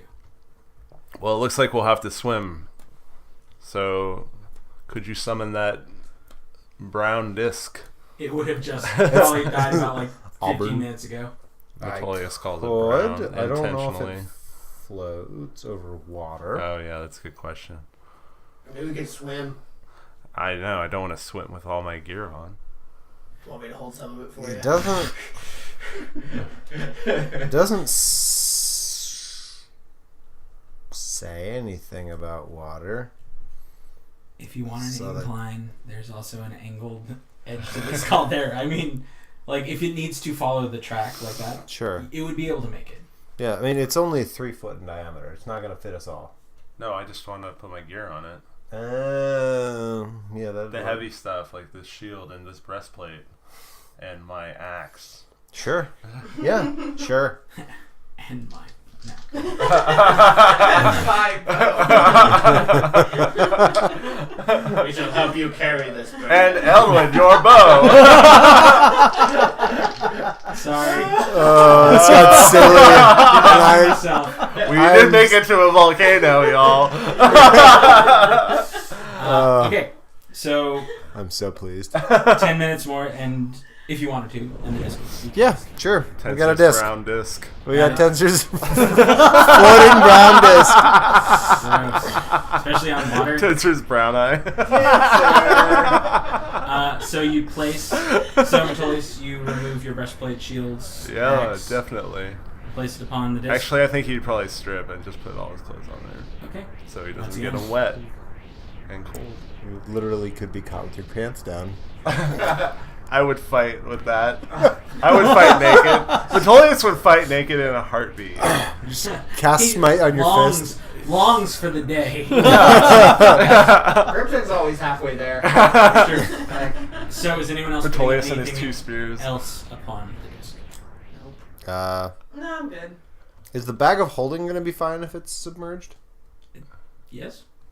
It's not going to start filling. Gonna have to be It intense. just completely And just like, but that like drains the the thought. pool. Yeah, I mean, well, It only there's holds a limit, 400 pounds. and it already has a bunch of stuff in it. But it's more of a, you have to have intention of putting in as well as taking Yeah. out. So Yeah. Cool. All right. Well then, because otherwise that fucking suck. yeah. No, I'm We just could gonna have a like. cute little comical scene on the other side where he pulls out the bag of holding, you know, Stuff holds it in the upside down and just like 400 pounds Worst of character water death starts ever. pouring You out. died because your bag of holding filled with water and you drowned. Or think about having to by handful pulling out like just a cup of water Yeah. because you had to reach in to grab the water. That's true. It would be the worst. It That'd would be be the the worst. worst. Anyways, Anyways. okay, no, the bag of holding's fine. No, I'm just gonna do like Navy SEAL this shit. Just Yeah. like swim like face submerged, like black hair just kind of floating on the water behind me as I swim. yeah, Grimton's just swimming. Metolius swims. Amelia. If that's how it's going down, Amelia's just gonna step on the disc and sit down cross-legged and hold Metolius's pack. Okay. Metolius will Ooh, look that's up getting from the close to weight, water. though. What's well, that? no, that's not. All your 500. stuff plus all his stuff is. It's getting, 500 it's not pounds. 500. Yeah. You're human?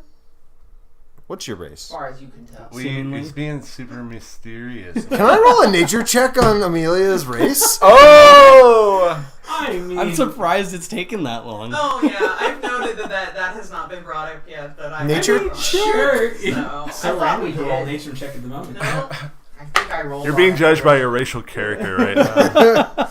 I rolled on it initially, I want to say, but I sucked at it. It was a shitty roll. Yeah. And I don't think anybody else tried. We're never getting across this lake, guys. That's a 15. I would say I actually want Amelia you to roll deception on this one because of all the things you wear. And if it beats Elduin, then I will tell you what you get Elduin. If it doesn't, I'll tell you what you get Elduin. Okay. 22. I mean, it's hard. The person you see could be human, though there are characteristics that sticks out at you that just don't sit right with you. But Okay. because of how she holds herself and how she wraps herself, especially with the mask, it's very hard to tell if they're Okay. just human. I would say that wouldn't be like the first time that I would think about it, so I'm not actually going to RP that knowledge right now, but I was Sure. just curious. But you are approximately humanoid and Yeah. how tall Oh, are yeah. you? I am... What am I? 5'9". Cool. All right. Yeah. So by no means is that going You're to not break like- over 500 yeah. pounds. No. Unless everyone puts their stuff on there, plus Amelia, plus maybe Rain too. Yeah, So no, let's not. I'll say- hold on to my stuff. Yeah. But I will swim. Yeah. So Awesome. everyone who dives in finds it to be exceptionally cool and refreshing. The And I will cold, splash girl. clear, awesome. The cold, clear water. This is almost crystalline clear. You can see yourselves in full underneath the water. Now, Amelia, you looking down, you can see all of your companions swimming through. And as at any point, if you find their legs dip below this kind of darker motion, and you all feel a much colder sensation at your feet, as if you dip any lower than just below the surface, as this is a very deep lake. But over time, you make it to the unicorn. You see As we're going across and I'm sitting there, I'm going to slip the wand of web into Metolius's pack. Okay. Got it. Now, you're high up. I would say. No, I'm not even gonna notice. I don't it. think anyone I'm would. not. You're behind. You would be 20 feet behind Elduin, who would be the you said Navy SEAL of it. Yeah, it's So like he's Navy SEAL. behind Just, everyone else. So no one else would see you. Precisely. You do. And at that point, you all pass just by the unicorn, old, cracked, but not broken. And now you do see the horn very prominently, almost in this oddly opalescent color. Not the statue, but almost that beautiful, like, glow of orange speckled intermittently between that kind of, like, bluish, creamy color that opal has, or opalite has. And it seems to shine and catch the light as you go near it. so it's like a pedestal that's sticking out of the Yeah. water. I will just swim up to it. Yeah. Does it look... And then this is before the main platform. Okay, so there's a main platform on the far side of the lake, right? Yeah. And Not then in the middle of the lake, but on the 50 far side. On the far side. And then 50 feet out from that far bank, Mhm. there is the statue, which you swim Yeah. up to. Cool. I'm gonna just like swim up to it and like put my hands on the edge of it, just to like so I don't have to keep swimming while I'm looking at it. Yeah. And just kind of look at it. Do I notice anything strange? Is it made out of a weird material? Is it Well, I need to check. If you say so. natural 20? The stone is out of the ordinary from what you see around it. Almost looks like, not sand or lime, but this almost pure white rock. Doesn't match the stones. in Almost the- marble to make. Definitely does not match the color, like the stones on the edges. Yeah. It almost shines as you get closer to it. Not actually, but in that Yeah, same yeah. kind of like Gotcha. beautiful craftsmanship. And is it the same? Does it all go all the way down to the platform, or is the unicorn a different stone than the platform? The unicorn's actually a different stone than the platform. Okay. And is the platform the same as the larger platform behind it? Yeah. Okay. It seems similar rock as the area around. I'm just going to look up and say, "Hello, friend," and then keep swimming. Grimtech, you stopped by too? Just looking at it, checking it out. Keeping. Sweet. Metolius will take a pass by it too. Okay. Catch his breath for a moment and push on the last 50 feet. Sweet. In front of you, as you push to the last portion of this swim across, you see a platform, a bank on the opposite side, and then in between high stone walls, carved columns, statues of standing guards. A symbol, very, very familiar, sits high above a large archway. One of a sun, moon, and sword crossed. One of the crypt he had seen before. Would Amelia recognize this symbol?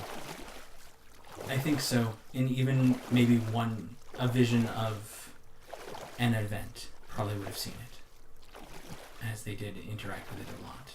Okay. But yeah, you find yourself at the opposite bank, standing now at this large entryway. 2 stone guards standing, shields, similar to Metolius's, but not the same. A unicorn emblazoned upon them. As I get out and get my pack and get my clothes back on and dry and stuff, do I happen upon this wand? Actually, as he gets out of the water, I hand him his pack, and Amelia says, Metolius, I have returned to you that wand you gave me last evening. Unfortunately, it appears that I cannot use its powers. Okay. That seems strange to Metolius. I guess I would like to insight her intentions, maybe? Sure.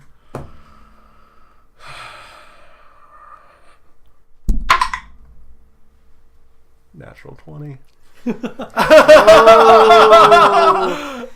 There's no ill intentions, I just can't use it. But do I... No, but I wanted there to You be just an answer. said you attuned to But it, I wanted and Roz there to be a says you thing. attuned to it. I said I attempted to attune to it. Right, but then Roz said you attuned to it, so... Okay. I would say... Can I discern why it wouldn't work? I guess. Or... You just Can I... Am I able to discern, like I would say you would know... like that a sense generally of speaking- failure or a sense I would of... say you would understand that generally speaking a magic item should be able to pass, especially once the wielder itself is, so you could question that to her, if you wish. Oh. Question why she doesn't believe it would work. Okay, I see what you're saying.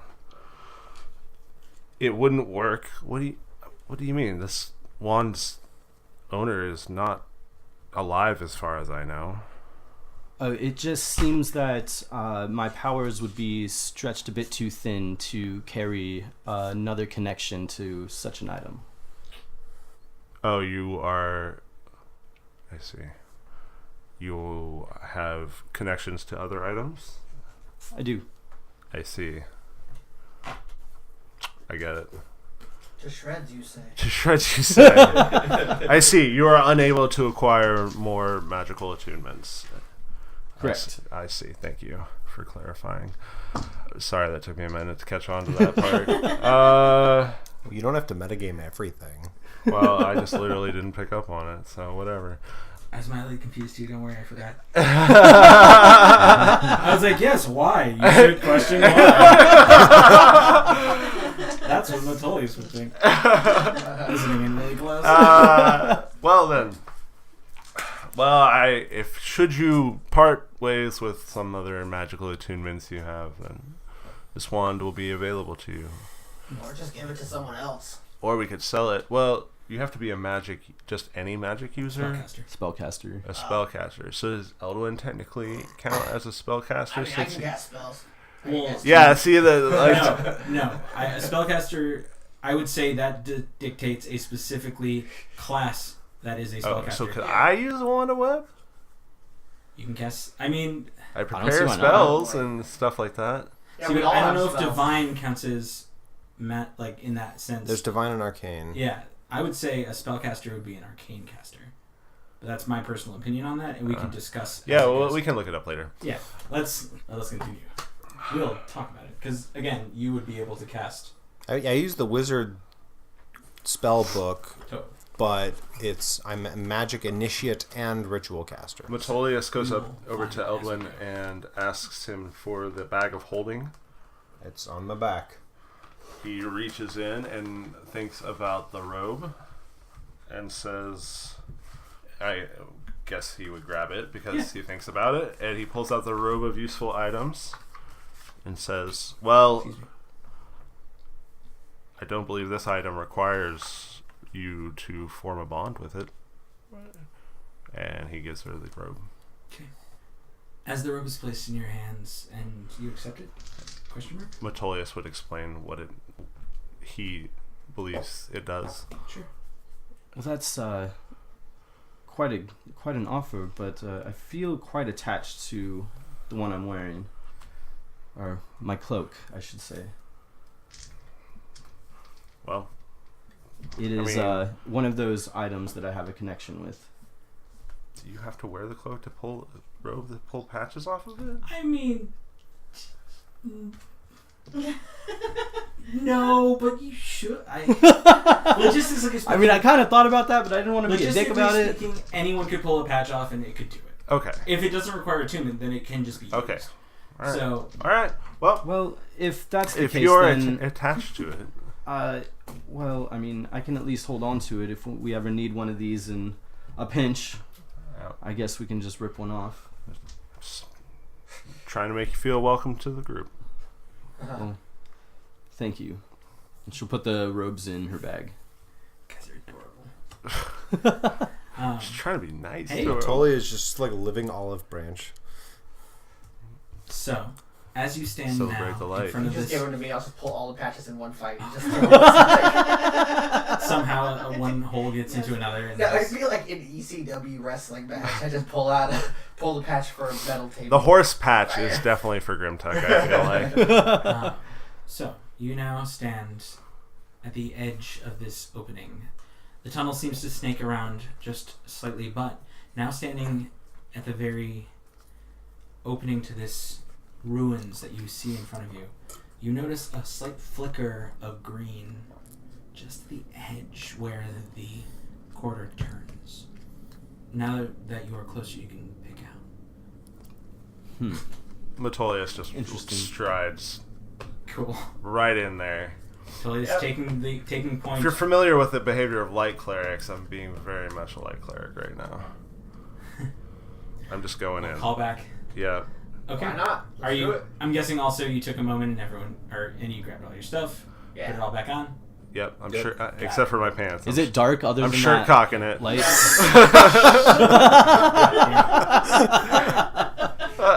I mean, your patron, your god would probably Yeah. be okay with that. Yeah, the water's My cold, my lower horn. So, as you travel, everyone going in. Yes. Yep. Okay. God damn it. Lay on hands. That's all I gotta say. I couldn't help myself. You turn the corner, Metolius, and in front of you, you see a roaring green bonfire set in the center of this large, expansive room. All around sits these crumbled statues that seem to have sat just a few feet under the guard statues that would be up front. They are strewn across the ground, some laying into this burning flame, others kind of just shattered and scattered around. And then at the very back, you see one other statue, oddly sitting in front of what looks like a metal door, but this statue doesn't seem broken. I just turn around and call out, there is a green bonfire in here, and I do not see any enemies. I believe it is safe to proceed. I don't know. We have a history of getting hit by statues. Remember that one that hit you right in the back of the head? I do remember that. Maybe we shouldn't just charge ahead at statues. Well, all the statues in here are broken except for the one ahead. Hey, Elderman, you should hit that statue with an arrow. Um, Just saying we have bad luck. So as you kind of turn the corner now, I'm guessing everyone has kept up with Metolius. Yeah, definitely. You all see this. You see these giant statues, some almost looking feminine in the curves that you see still together, others masculine, crashed and thrown to the ground. Across the way, though, this odd statue seems set upon the door and almost looks from where you're standing between the flame and you, or the flame and the statue. It looks as though pieces of other statues are piled upon it. Oh, it beat up the other statues. King statue. So yeah, Grimtuck said that you got the one. I just wanted to get you in the sitch. Okay. Like last time we just walked past the statue and hit Metolius in the head. Yep, that sure happened. I don't think we can Yeah, walk. right there though. That sure. I don't think we can walk past this statue. Alright, just a thought. Does the statue look like it's made of anything special? Looks like a carved light grayish stone. Okay. Can I cast like a level 1 firebolt at it? Sure. That's a thought too. Yeah. Just go straight to arson. Okay. Roll an attack. Oh, fireball's just a cantrip. Yeah. Oh, okay. But when you get to past a certain level, you cast at a 3. higher level. My intention is to not roll it very high if I can. Got it. I figure I can hold back if I want to. Sure. Why not? I miss it. It's like an 8 to hit. An 8 to hit. You do your firebolt. You aim it, but at the very last moment, you worry that you may have put in too much into it, and you kind of angle your hand off, and it does splatter against the wall. Okay. Oh, sorry. Yep. I'm gonna fire another one. It appears we've reached a dead end. There's no exit. There's green fire. There's a statue. Yeah, I was gonna say Amelia wants to check out the fire. Okay. How You about can roll a Arcana if you want. 14? 14? 14 does hit, and we will get to that. I'm gonna let Amelia Okay. do her thing first. Oh God. Oh, Jesus. What is going on? Amelia, stop rolling like that. My God. Amelia rolled a 5. Amelia rolled a 5. Wow. It's odd green flame. You do know a few different forms of elements that could be used to make a flame glow green. I'd say the one thing you probably didn't see was Metolius's little light show back at Maravi's card. So Yeah, I did not see that. You did not see that. As you throw the second firebolt, it catches the statue right in the center of the head, and then the whole thing shifts. And dust starts to fall off. I knew it! Yup. And then, as it rises, eyes open, you see a hand kind of raise up very slowly, and sand starts to fall off, and you see it rub its and goes, "What was that for?" Oh. That's where I'm going to leave it. Yeah. I was like, that's why I wanted to hold back. I was like, I just wanted a little light, just a little light, Little zip zap. Hey everyone, this is Dix.